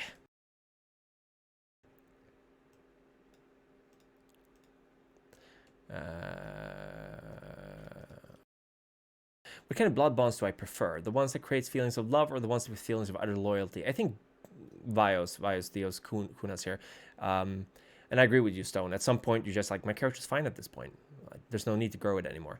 Vios, I think I'm going to give you a non-answer. I like both of them. There is nothing more tragic than unrequited love. Is that how you say it? When one person loves another, especially when it comes to blood bonds. Amanda, the character I mentioned earlier that play in Stone's on Stone's server, Amanda is desperate for love. She's a former YouTuber. She is scared, confused, and lost in a world that she doesn't understand, and she has very few marketable skills in this world. She's not a fighter, but she's a gangrel. She's a freaking fitness YouTuber. So she's got super clingy to whoever shows her affection. She is bouncing from one unhealthy well, she's not even bouncing, she's just digging her own grave in a very unhealthy relationship because she wants to feel something. It's not just that she wants to be loved, it's the fact that she's terrified that she can't feel anything anymore as a vampire. And I think that's probably my favorite part of blood bonding, that someone willingly committing themselves to a blood bond to feel something, even if it's fake. I think that's beautiful. No, I actually do think that's beautiful. I think that's one of my favorite elements about Vampire the Masquerade. One of the great things, well, I do agree that I do think though that utter loyalty especially for like a Ventru, I like that. One of the great things with story is the fact that your character have flaws. Building a character, yes, have a character dealing with separation from the streets, bringing his death painful. All right, see you later, Harry. Sorry, God, he's probably already left. If carrots are good for your eyes, can they dial a phone? I don't know. That's a good question. Totally, Bubbles. Do you students know about your channel? I actually showed them one of my episodes because they were making a podcast. So I was like, this is kind of the pace you want to talk to. One of my later episodes, if you want people to keep track on what you're saying. How do you ask that question? I usually, actually, I used to be very all about my previous channel. I was all about spreading it to everyone. Now the first thing I say to people will like, oh cool, what's your channel? I'm like, I don't think you're gonna find it interesting.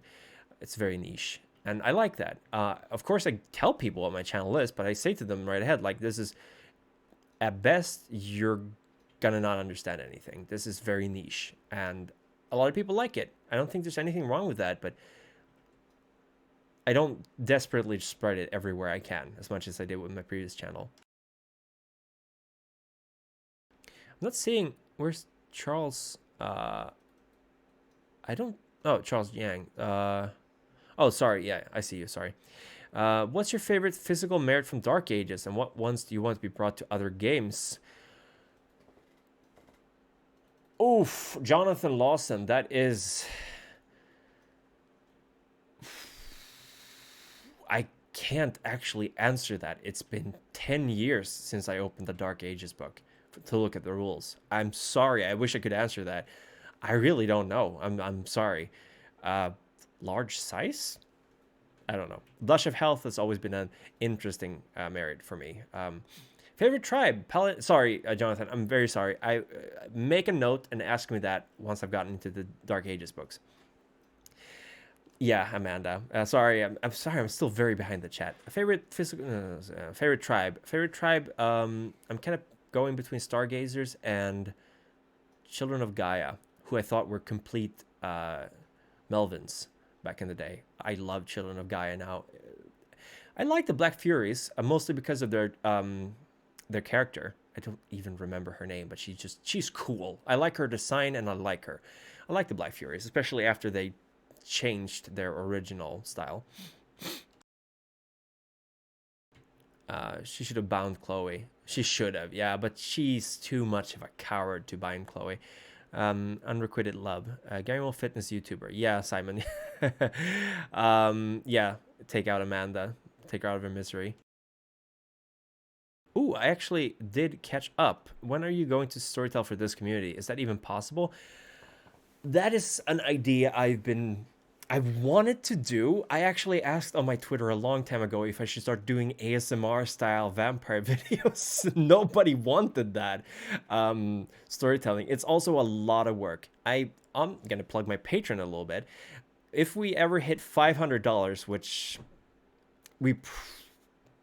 I'm not gonna say we're never gonna meet it, but once I hit $500, I've actually got different tiers of donors that I will storytell for. At the top tier, I think is going to be once a week if you pay and that's a lot of money. But if you pay, I think $25, you'll play once a month, I believe. But that's if we hit $500. That's the closest I can get to storytelling for this community, because it's a very big community. I would love to have a big event though. Again, it's my first half year. It has not even been 6 months since I started my channel, so gotta make sure I don't do too much. Oh, sorry, Huddy. No, I'm not talking about you. You're a beautiful person, a cinnamon roll. I'm talking about my disaster lesbian Amanda. God, I love her so much, but she is the dumbest. Anyway, let's see here. John, yeah, I only know about the mirrors from the wiki. With the blow to tongue and 2 wings perks, you could technically become a giant mosquito. That would be amazing, being a Nosferatu mosquito. The last name starts with a C. Been a while since I've seen the famous guru. Oh, Mary, yeah. Yeah, she's cool. I like her a lot, and I like her on and off hate relationship with Albrecht. It's kind of weird that I remember his name, a character I didn't even like, but I don't remember her. But Mary, yeah, she's great. She's cool. Okay, wow, literally just caught up to the chat. So no, what is the best gift that you ever received? Asked by Navido Zoo. Navi, by the way, huge credit to her. She literally pushed me above and beyond 1,000 subscribers. She held like a little campaign for subscribers for me. Awesome person. Favorite color? Fuchsia. Fuchsia's my favorite color. Best gift I've ever received.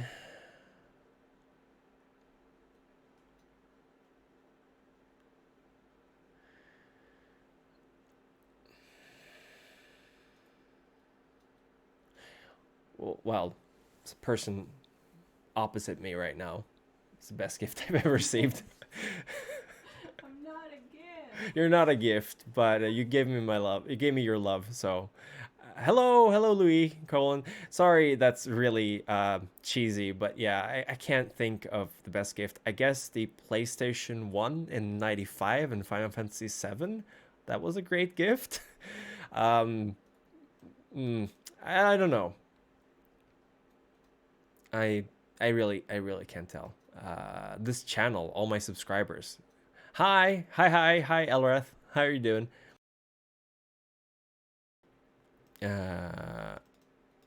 Oh yeah, Simon. I should check out their ASMR stuff. The whole tender, right? Whew, lots of people from all over the world getting ready to play Vampire the Masquerade Midwinter here in the States. Have fun with that, Heather. I hope you're gonna have a great game. What you playing? Good night, Huddy. Thank you so much. You're awesome. You are awesome. And Toring is saying hi, Kitsu. Kitsu is waving back. Kitsu is one of the players on Littlebrook Reunion, and my lovely spouse. I think that's all the questions I've gotten so far. So let's go with some more from the chat.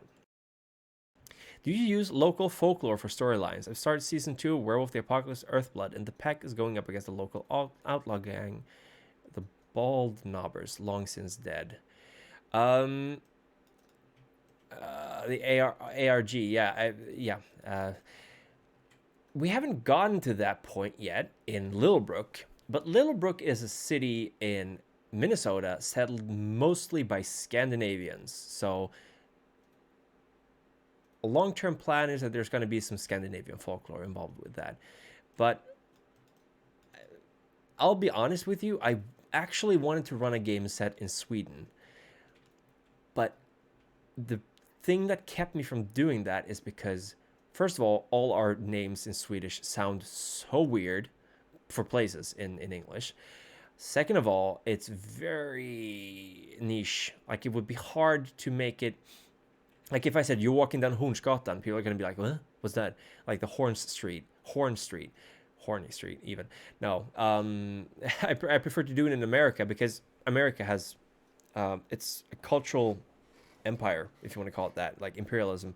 Everyone knows American culture. It's easier to do it that way.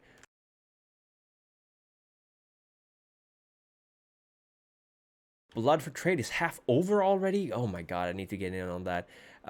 Yeah, Deadman Walking, I agree. I opened up the first challenge. I was like, I'm so bad at these games. My favorite clan, Elreth. I'm sort of in between Tremere and Tzimisce. Toreador Vulgaire, obviously the best of both worlds. Tremere I like because they're efficient and it's something I could get behind. Tzimisce because I like flesh crafting. My shirt is actually a very, very washed out Dave from Homestuck t-shirt, or actually a jersey, a baseball jersey. I was a major Homestuck back when it was still cool. It was never cool. But yeah, I'm wearing it now because the other World of Darkness related shirts I had are in the wash. And yeah, I really liked Homestuck when it was around. I think it's an amazing time capsule for its time period. I'm going to look forward to reading it when I'm 50 and be like, wow, that's how we spoke to each other. Were you to be embraced, what clan would most likely take you? How would you feel about the new condition and path of your life would take you? I believe we talked about this question a little bit before. I think either the Bruja or the Ventrue would embrace me. Bruja more likely because I'm more Salt of the Earth.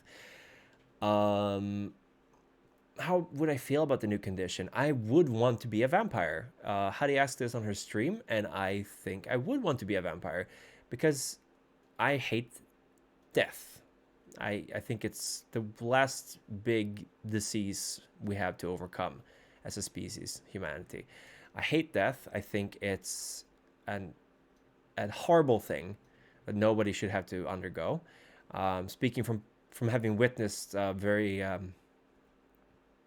sudden death of a close loved one.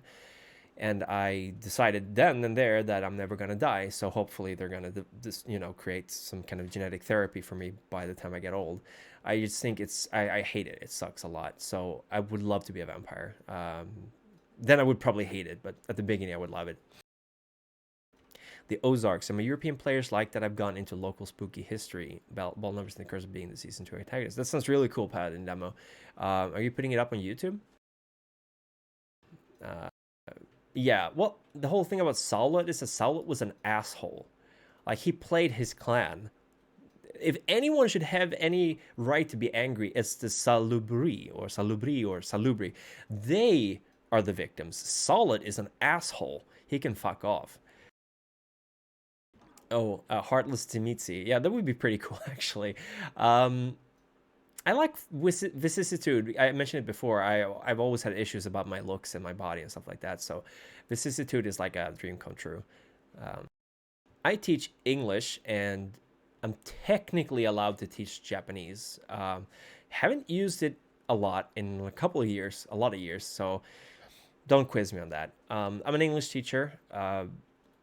Been doing it for about 9 years now. Holy shit. Could do something else for a while.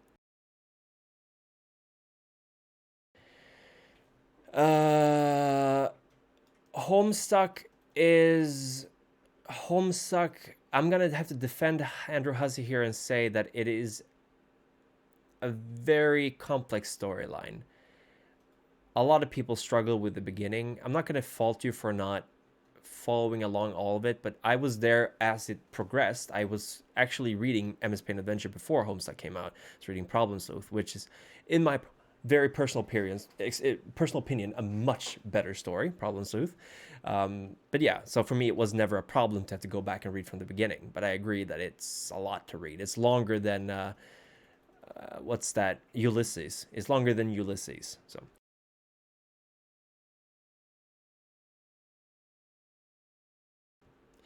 What would you say is your favorite antagonist from World of Darkness? Favorite antagonists, the antediluvians. The idea of the antediluvians, I think, is my favorite antagonist. That's probably a very conventional answer, but the fact that so many undead lives revolve around the idea of what the antediluvians might do or might not do has always fascinated me with the vampire lore. Really like that. So that's going to be my favorite part about it. Solid is not flawless. He created Bali. Fight me.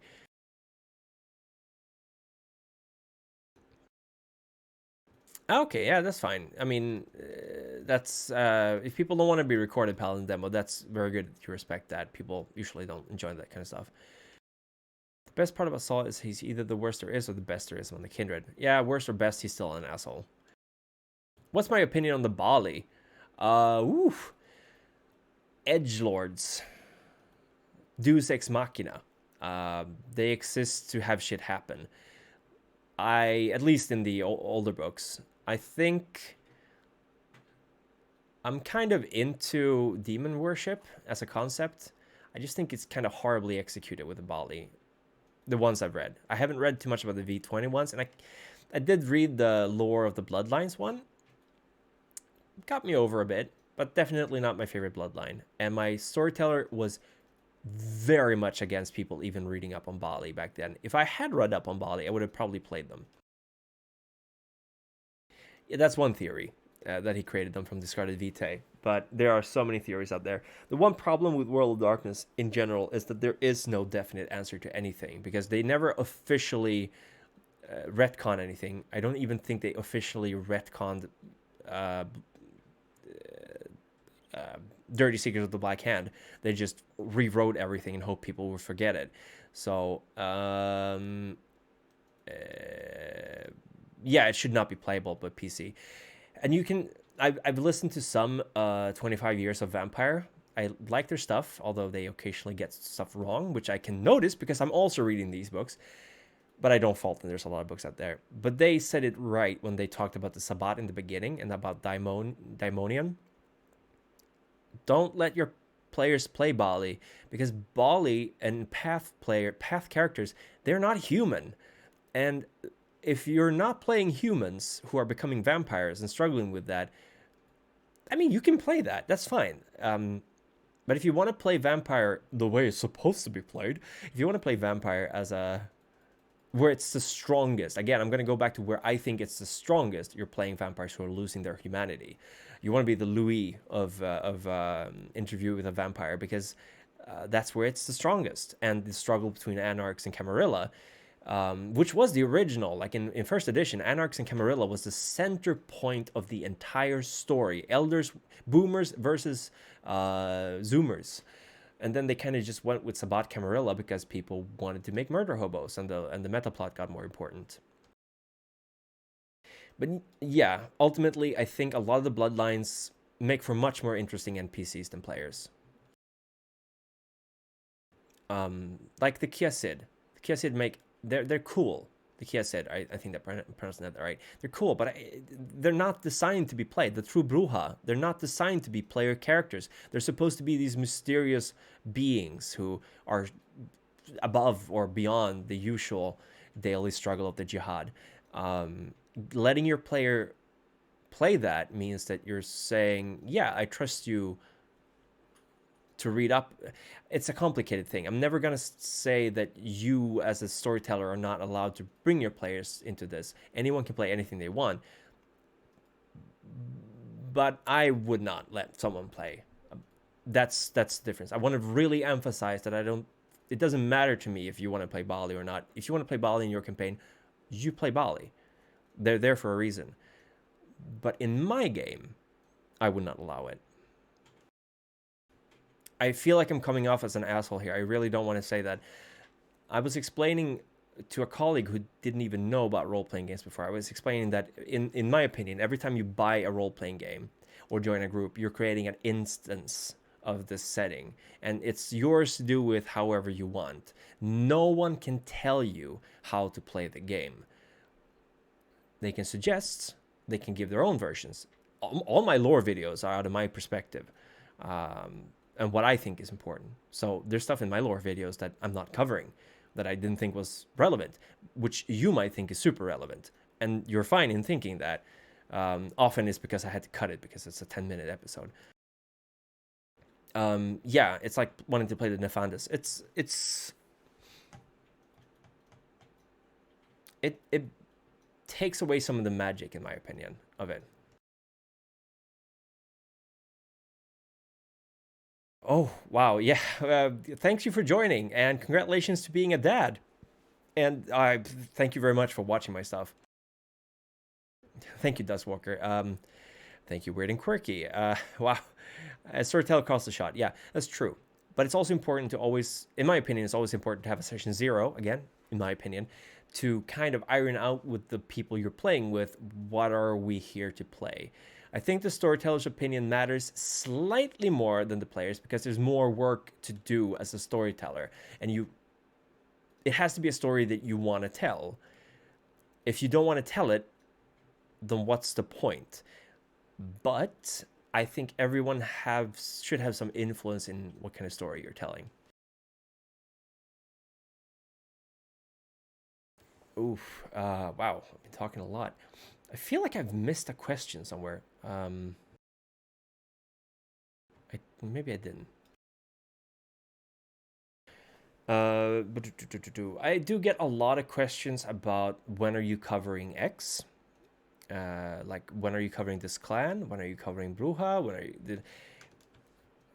all the general lore videos I make, the Sabbat, Camarilla, Werewolf ones, that's entirely based on my own planning.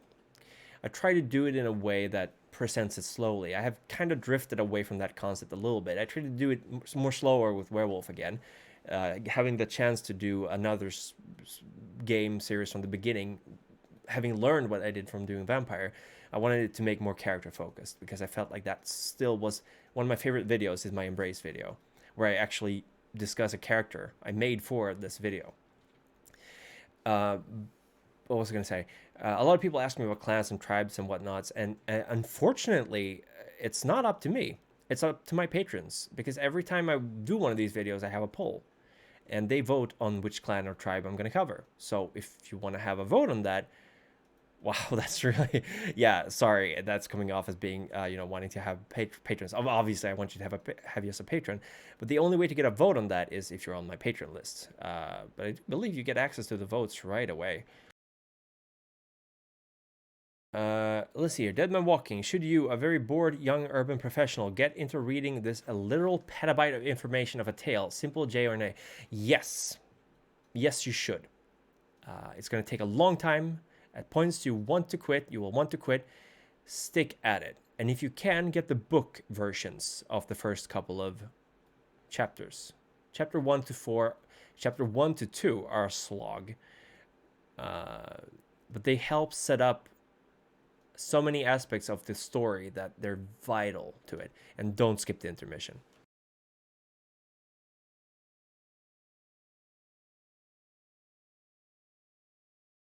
Oh, that's a good question. I think that was your first comment to me about Minotaur being Toreador's son or abomination. Yeah, you said he was an abomination. What do I believe? ¿Por qué no los dos? Why not both? It's very difficult to say. I do believe that the Bison Pharaoh, is that what they are? They were invented fairly late in the lore, much later than the Toreador clan book, I think.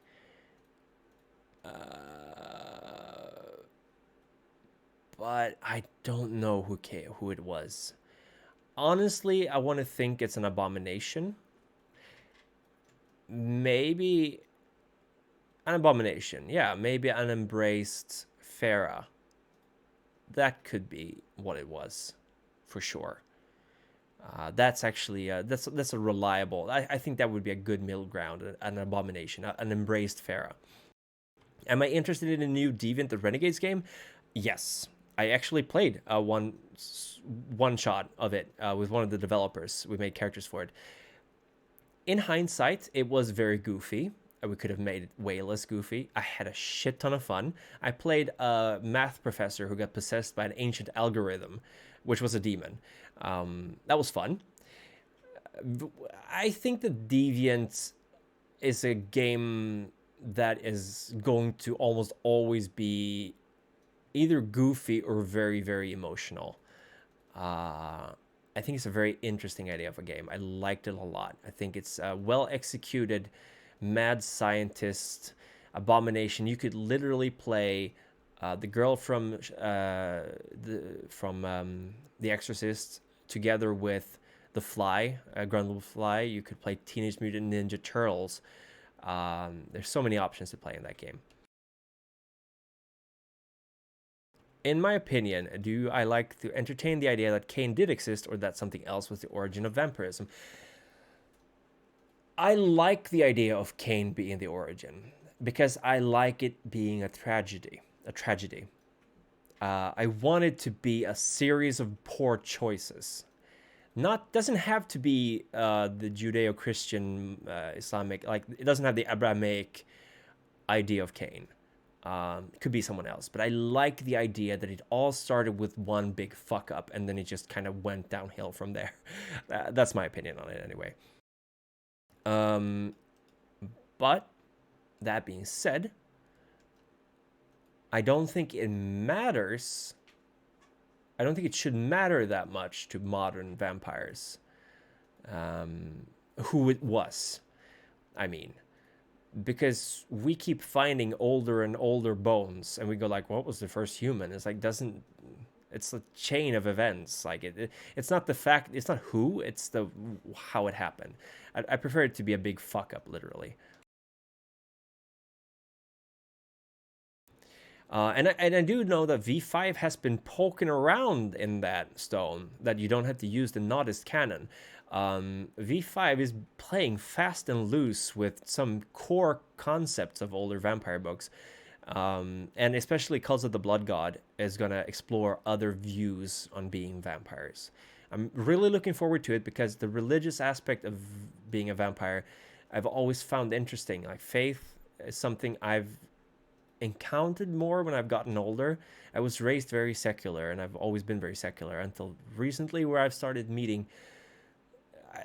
I started, thinking more about it, and it's interesting to look at how vampires would have religion. Oh, that would be very interesting, Stone. I'd love to hear more about that later. Preference on mage, magic, or mad science? That's a good question. I've always liked mad science more, because science always makes it more fun. Magic, if you have a magic system that's boundless, it doesn't feel like it's a lot of hard work. I don't know how to properly convey this. Science always implies that. I think it's just because science feels more realistic, even if it's not. Oh, that's cool, Camilla. Just gonna put you in timeout because that's not cool. You're in timeout now. For now, please keep this chat PG-13. Okay, please, before should I simply have a game idea that revolves around the Sabbat, learning it wasn't him. Perhaps I'll tell you about something. Before I forget, have you ever played Vampire the Requiem? Personally, I started to mistakenly mix used to mix those two different settings up. I have never played Requiem. I bought the book, I read it, and it confused me. That was the time when I almost stopped playing Vampire. I actually stopped just a year after that. So if I'd still been interested in playing Vampire, I probably would have played it a bit more. It's a different beast. Very different setting. I don't like the idea of, and this is a controversial thing because one of my closest friends loves this idea, but I don't like the idea of elders going to sleep so their blood can thin out. It feels weird, even though they kind of co-opted some of those ideas into Beckett's Jihad Diary. So make that with that what you will, but I like Vampire the Masquerade more.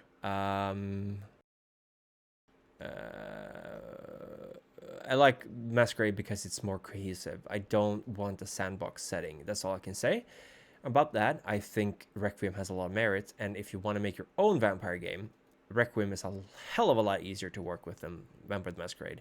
It's like apples and pears. Both are good. Oh yeah, the Kickstarter went live yesterday. They funded it within 49 minutes. Last time I checked, they were on $72,000. And they were aiming for 30,000. It's a very well-written book. So far, what I've read of it, 37 pages. So far, I really like it. Essentially, one of the things is that there's a cult of vampires that are essentially boomers, and they're killing elders. Boomers killing elders. I love it. No, not boomers. Zoomers. Sorry, it's a Zoomer cult. Millennials. Jerusalem Syndrome in Blood Gods, like in New World Chronicles Shadows of Mexico. Good question. Shadows of Mexico. Oh, can't actually answer that. What was Jerusalem Syndrome? Sorry, I'm not familiar with it. Yeah, a lot of Giovanni in it.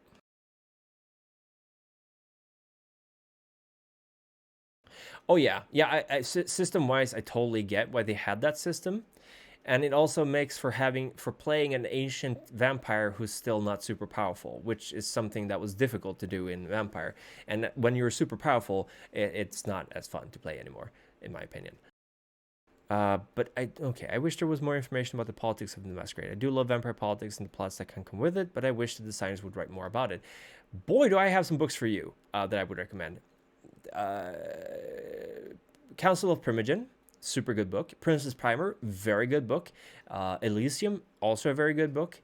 and Anarch's Cookbook, a very good book if you want to play Anarchs. These are all fairly old publications, but they go very much in depth. Gilded Cage, another good book as well, go very much in depth into vampire politics. Not so much specific scenes. You could go with the By Night books. Chicago by Night, I would say, is the measuring rod to which all other By Night books should be compared. Chicago by Night is in many ways a very, very, very well put together setting. So if you want to have an example of vampire politics, that's a good book. But those books would be great to start with. You can buy them as PDFs or print on demand from Storytel's Vault. Princess Primer not. You cannot print it because it's a small format book, but I have it. I actually found it secondhand. Let's see. Would you play in a Pretenders game? I don't know what that is. What about the Flesh Eater ones? Flesh Eater? Oh, then is that the Nagaraya? The Flesh Eaters? Yeah, and the novels are also good for the politics. War of Ages is Elysium and Anarch's Cookbook put together. Very good source for information. Is it the Nagaraya who are the Flesh Eaters? I don't remember. I'm pretty bad at the bloodlines.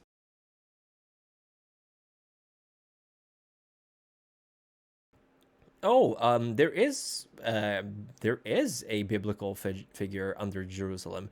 A huge. I don't know if I understand your question correctly here, but people believe that the Malkavian antediluvian is under Jerusalem, so that is a thing. And V5 is all about elder vampires heading to the Middle East to wage war for each other. So that's the stuff that's going on. V5 has that. Similar, like vampires going to Jerusalem, basically. And I think in Beckett's Jihad Diary as well. Oh, really low generation PCs having to pretend to be older than they are. Ooh, I would love to play that. Just imagine having a sire who's like 2,500 years old and you're like 20. And you go like, I cannot relate to you on any level at all. But okay, I'm apparently your child, so that's cool. Yeah, that would be awesome. I would love to play a game like that.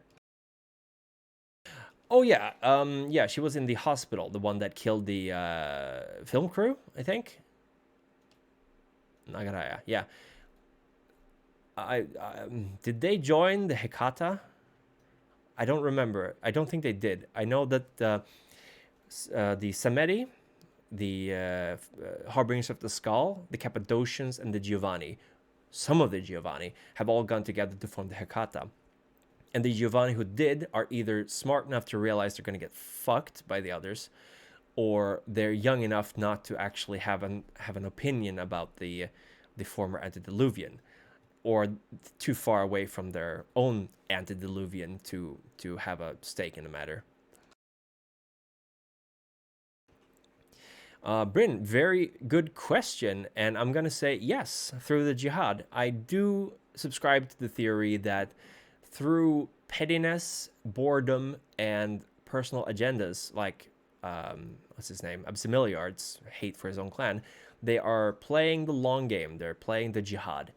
I think this is such a fundamental core concept to vampire, whether it's through power or manipulation, I don't know. But it's such a fundamental element to playing vampire to me that I would not think they are uninvolved. Some of them might not be involved, I mean.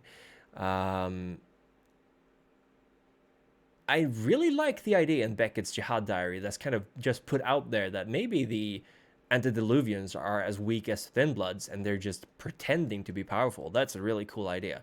If anything, if you're a couple of thousand years old, you should be pretty good at manipulating people.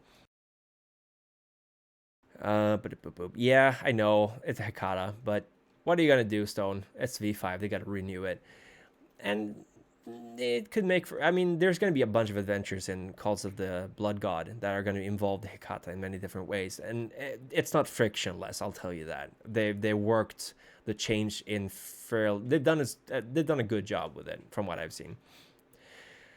Yes, when vampires get that old, their powers are through psychic influence. Mage, again, tradition, technocrat, or disparate.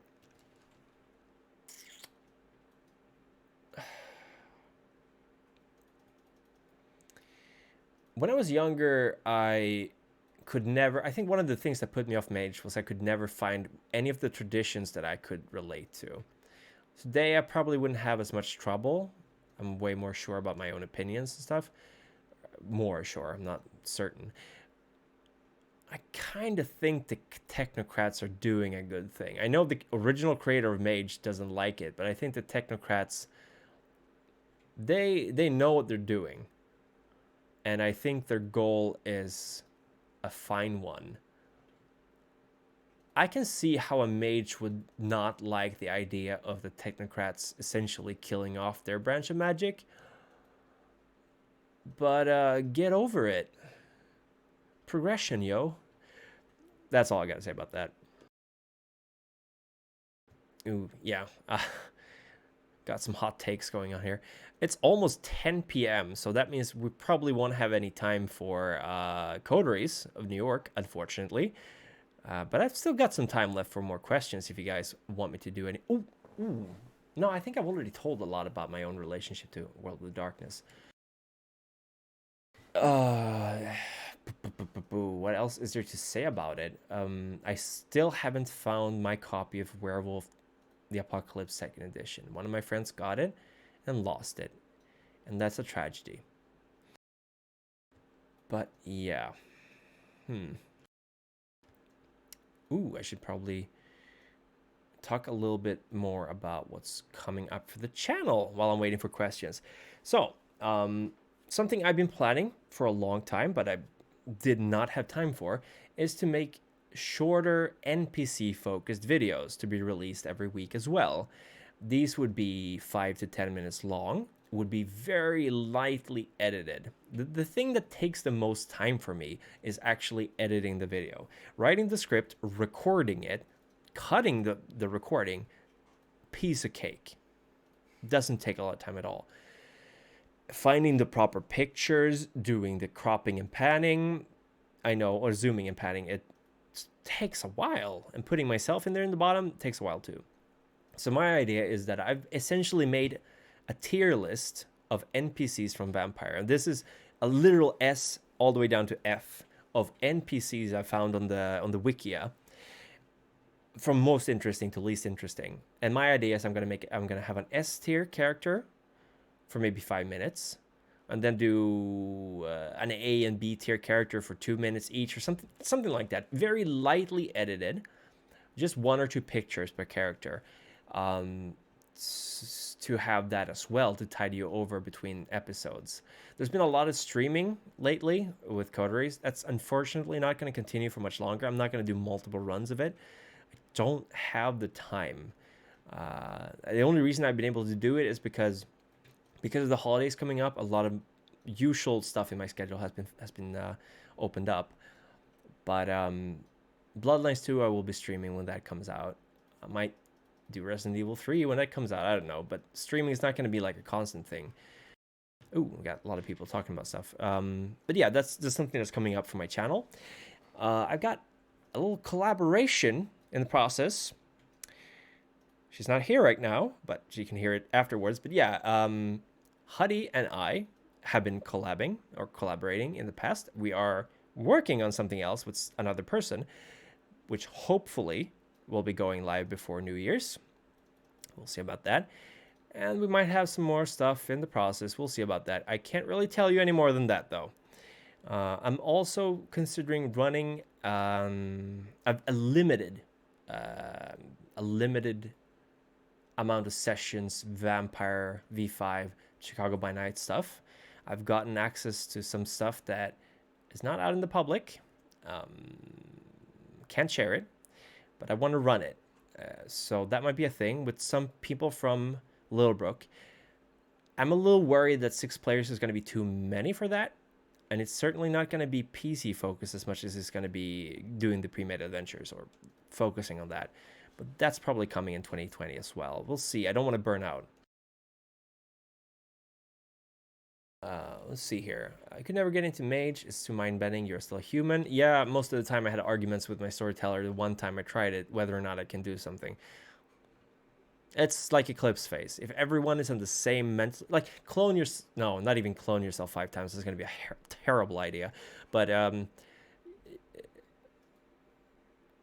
you could pull it off if you're a good group with good dynamics. And I think the first thing you want to do is chuck the rule system out the window. If you're going to play mage, go by gut feeling. Have a storyteller who takes charge when certain situations come up. Oh, I said right, Victor. I have Victor here. I'm cuddling with him. But don't use the rule system, because mage doesn't work with the rules. But are there any stories with a mage being converted into a werewolf or vampire? All of Clan Tremere were mages. If you played Ars Magica, there were actually hedge wizards. But Ars Magica is not canon. Never will be. Anyway, sorry. Tremere, former mages. The thing that happens if you're a mage and you get turned into a vampire, your avatar, your source of magic is broken. You can no longer use magic as you could when you were a mortal. Finito. If you're a werewolf, you can't actually be turned into a... Okay, there's one way you can turn into a werewolf, but it is extremely forbidden. It's essentially killing 5 other werewolves, each one of all the auspices, wearing their furs and conducting a ritual. If they gave you their furs willingly, it's not a very horrible dark ritual, but yeah. And I think you have to be kinfolk for it to work anyway. Werewolves being turned into vampires, if they survive, they're abominations. They're horrible pained creatures that should not exist. They should not exist. Let me repeat that. They should not exist. The fact that they were ever made is a mistake. The only abomination I know of is the one in the Dirty Secrets of the Black Hand. Don't. Just don't. They shouldn't mix, in my opinion. But that's my opinion. If you want to do it in your game, do it. But you cannot be turned into a werewolf. You're born a werewolf in Werewolf the Apocalypse. Okay, here we go. This is an old debate I did a while back when the Spirit World was nuked. Do you think Hell was destroyed or part of the Abyss like Do It in the Shadowlands? Yes, Paladin Demo.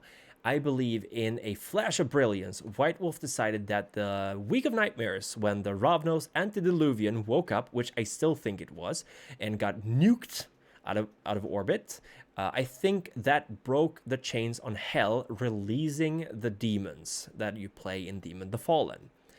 I'm pretty sure that's canon. If it's not, it should be.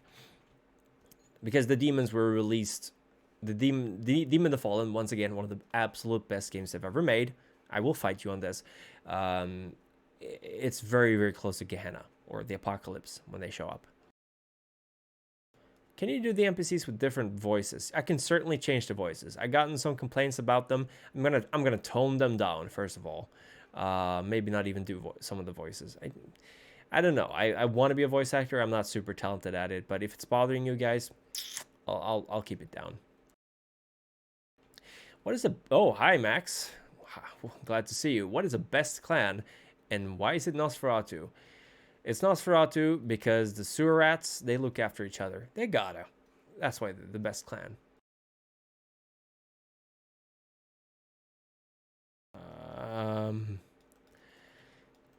Yes. You mean the closest thing we've got to a Mary Sue in World of Darkness? I don't even remember his name. He is currently an ashtray in the Shadowlands, I think.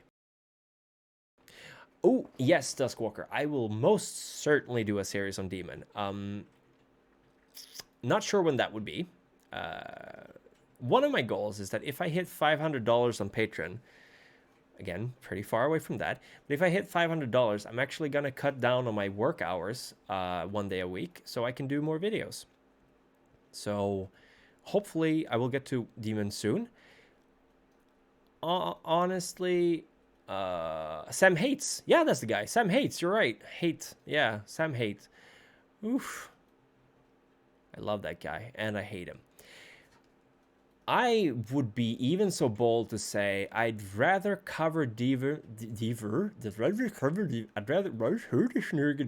sorry, my Swedish coming through. It's very late. I'd rather cover Demon the Fallen than Mage the Ascension. Mage, I feel like I would get very wrong. I feel like Mage is going to be the final World of Darkness setting that I cover. But Demon the Fallen, I could totally get into. The only problem is I don't know when I do it, because I thought Vampire, I'd do Vampire for 5 weeks, and I'm going to do Werewolf. And turns out I didn't do Vampire for just 5 weeks. It's been 20-ish episodes, I believe.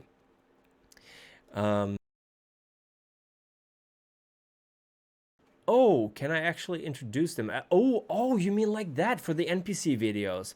Oh, thank you. I'm sorry, Brian. Sorry, I completely misunderstood you. Yeah, let me see here. What was I gonna say? Yeah, I can try to do voices for them. I could maybe even. I was juggling the idea of making like a, hey, you want to voice an NPC in my videos? But I gave up on that idea because it would. I don't know why I did that. I think it was because I didn't want to have people do a bunch of work for me without getting anything back, I think was the reasoning. Because I was like, obviously I can't voice Victoria Ash. I could try, but there are characters I couldn't do voices for. And it would be a cool thing. People could do a short recording with their voice and send in. Might still do it. Back then I didn't have quite that many subscribers. But I'm still like, what would they get out of it? I mean, if people want to, yeah, exactly. At some point, you want to hire voice actors. Hi, Zero, by the way. How you doing? At some point, you want to hire voice actors for that stuff. I don't have money for that. So it did feel like, yeah, work for me for free, work for exposition, and it felt kind of shitty. So that's why I dropped that idea. I know some people would probably jump at it, but fundamentally, it feels weird to have people do voice acting for my videos constantly without getting anything back for it. But yeah, oh, thank you, Simon. I will definitely be covering Demon before Mage. There was a version of years ago where if the apocalypse was stopped, there would be so little Garou left. Gaia gave them the ability to convert people by biting. Garou weren't told about this. Interesting. I did not know about that.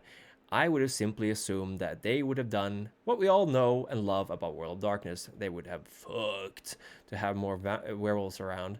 But did you know that a vampire can orgasm? We learned that when we played Coteries. Anyway, I'm gonna set off some anger in the chat. I did not know that. That's interesting. Do you have the source book? I want to look it up. It's pretty cool. Sam Hates. Yeah, he is. He is a well-loved, well-used NPC of World of Darkness. Oh, okay. That's cool, though. Apocalypse Fizzled and Bitten Garou are a thing.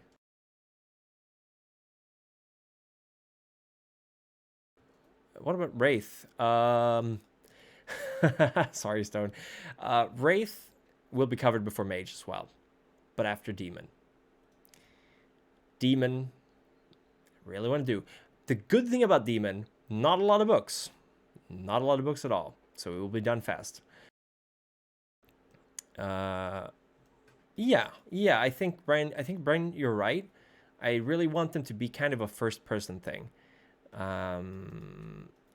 Oh, sorry to see you go, Simon. Thanks for stopping by. Thanks for stopping by. It's really appreciated. I'm gonna have to end the stream soon as well because my throat is going out. I don't know if you can tell. I once again forgot to give myself water, but that really doesn't help much when I do these. Introduce the NPC first person. Yes, I would do that. Gott nytt år. Good, Happy New Year's. Merry Christmas as well if you're celebrating that. Oh yeah, Bryn, that does sound cool, but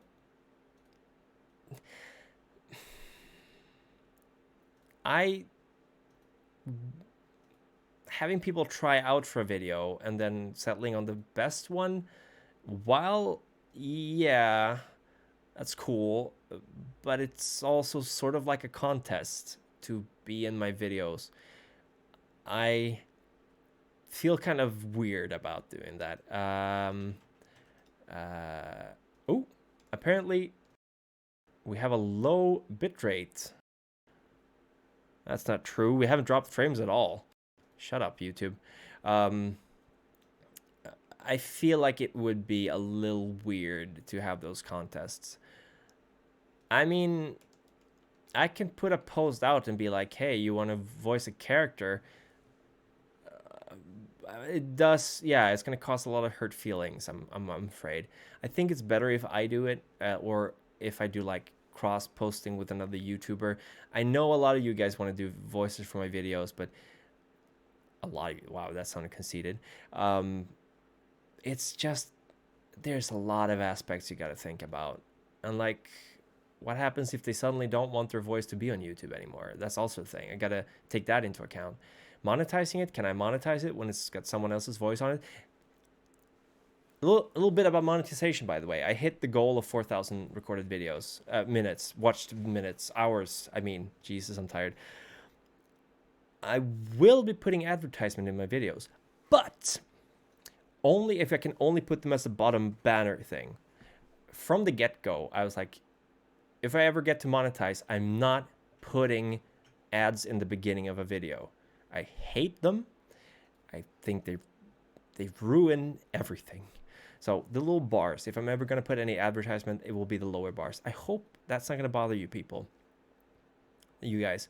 If it's a problem, if people go like, get rid of the ads, I might. Because this is not my source of income right now, but it would be really nice to get some more cash to buy more books. Which is, if you do join my Patreon, I'm going to plug it again. Every month I post an update to my finances where I tell you how much I've made and I show you what I'm investing in. Right now I'm saving up to pay for Podbean for a year so I can host my videos as MP3s over there. That's the first goal, basically. Okay, let me see here. Feel free to cover Werewolf Street Fighter. Oh my God, Street Fighter. Wow. I had that book. It got ruined. That was a weird game. Also, as far as fighting role-playing games go, White Wolf's not good for that. Storytel's not good for that. Thrash. Best fighting role-playing game ever made. And absolutely 100% free. I don't know if you can get it anymore. Thrash 2.0. Oh yeah, ads at the end I might be able to put out. Sell out to raid Shadow Legends. It's the major key to success, yeah. Favorite house in Demon. It's been a long time since I played Demon, but I really liked is it the Lucifers who are the leaders? Yes, I think so. Which is the edgiest? What is the edgiest game?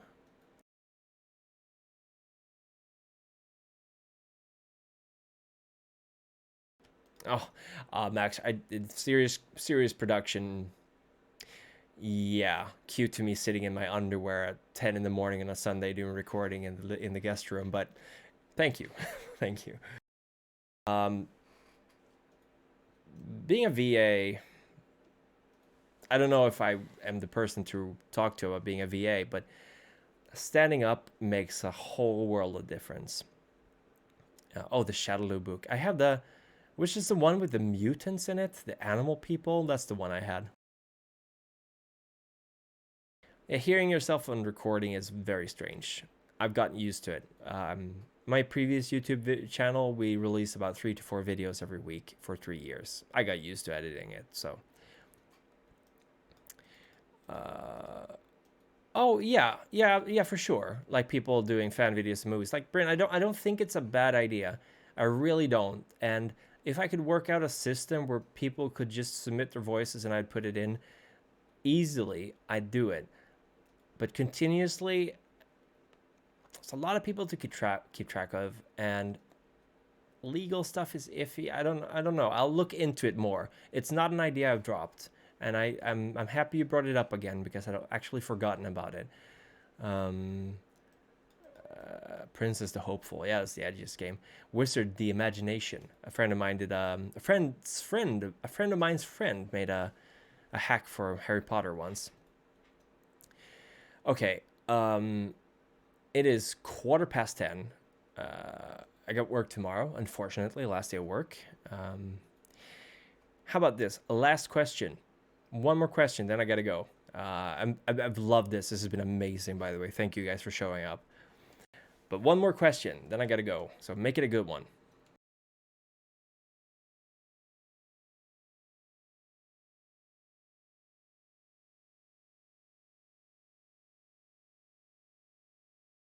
What's that weird wink for? Did I miss something? Did I say something dirty without thinking about it?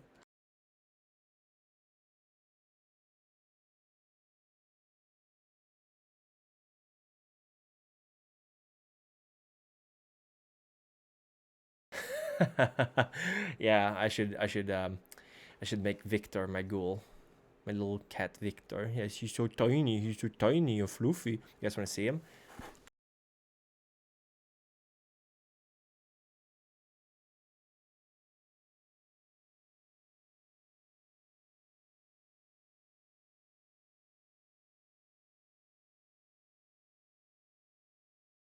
Okay. Someone asked the last question, and happy holidays to you too, Duskwalker. What's gonna be the question? Yeah, sorry you came for the last question, Seb. Really sorry, but there's been a lot of really good questions on this stream so far. So if you want to catch up once this goes offline, you can do it. What would your character in an RPG want for Xmas? Two good questions. I'm going to keep both of these. What would your character in an RPG want for Christmas? Lost audio. Is my audio off? Okay. Seems to be working again. Okay, 3 questions. Fine. Here we go. First question. What would your character... I'm going to go with 3 characters. No, 2 characters. We're going to go with Amanda. What would she want for Christmas? She would want a matching pajamas with Yuli. And people from LAIA, Los Angeles in Anarchy, if someone could drop it.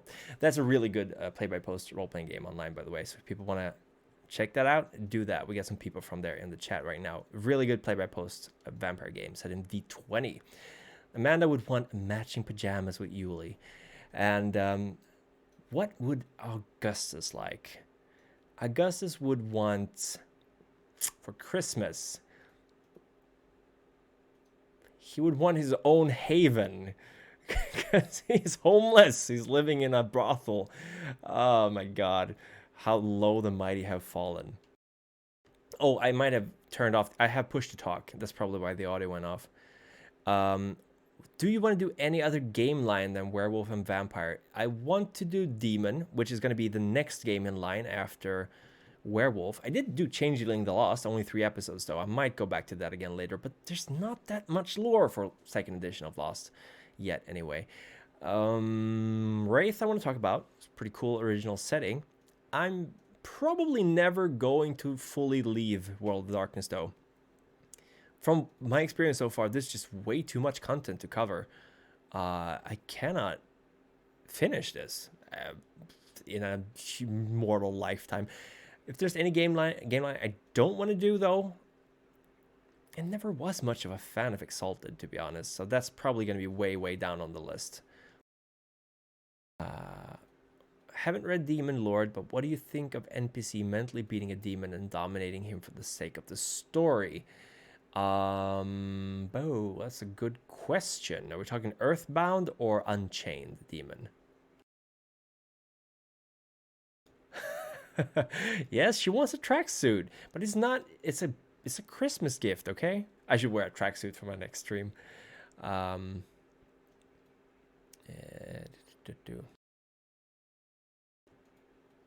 Yeah, 1st edition Changeling the Lost Lore, I would assume is still canon, yeah. So I'm gonna be leaning on those pretty heavily. Yeah, I can never leave the World of Darkness. Once that's gotten its claws into your heart, you cannot leave. Earthbound, yeah. Someone mentally beating a demon and dominating him for the sake of the story. Like, I could get into that. That's pretty hot. I could play that. Happy holidays and Happy New Year, everyone. like a person that was supposed to be possessed by a demon actually still being in charge, but keeping the demon inside them locked up. That is, if you could do that, that's pretty cool. I'd like that. But I'd hate for that demon. I'd feel bad for them because they literally just escaped from being locked up. Oh wait, you said Earthbound. Oh, I got it mixed up. One of the old demons. That's badass. I do have a soft spot for young, naive warlocks accidentally summoning way too powerful demons and then becoming friends and lovers. But that's for another stream. But that would be cool. That would be cool. Yeah, Sab, you're absolutely right. I felt where the wind was blowing, and I was like, the world needs another Vampire the Masquerade lore channel. And there I was. It was not that I was super bored and my spouse was in Slovenia for another week and I didn't have anything to do. That's totally not why I started this channel. But yeah. Primogen X Life of Borisov. Who's Life of Borisov? Oh, Sicily, you're asking. Oh, there's even more questions. Fine. Second favorite World Darkness game, Demon. Werewolf is a very, very close third, but Demon is my second favorite. Yes, there's always going to be way much more lore videos. I'm not stopping. Not anytime soon. And I think now I will end the stream because I've gone over time. Just wow, 1,000 subscribers, over 4,000 hours of watched content. Today, I passed view time over channel existence time. That means that my channel has been viewed for more time than it's been in existence. And if that ain't crazy, I don't know what it is. I celebrated by having a donut. So you guys go out and have a donut. Thank you so much for stopping by. And just wow, thank you so much. Over 20 people, almost the entire stream. I'm kind of crushed. I mean, I'm blushing hardcore. You guys are amazing. I am so happy to have you with me on this mad journey we're on. Big props to you. You are keeping the channel alive. I'm happy to serve. Go out and kickstart Cult of the Blood Gods. Go get the preview PDF of Fall of London if you want, for both of those. But man, we are living in a renaissance of World of Darkness, that's for sure. Good or bad, I don't care. I get more content. See you guys later. Be careful out there, because Gehenna might just be around the corner. Who knows? Bye.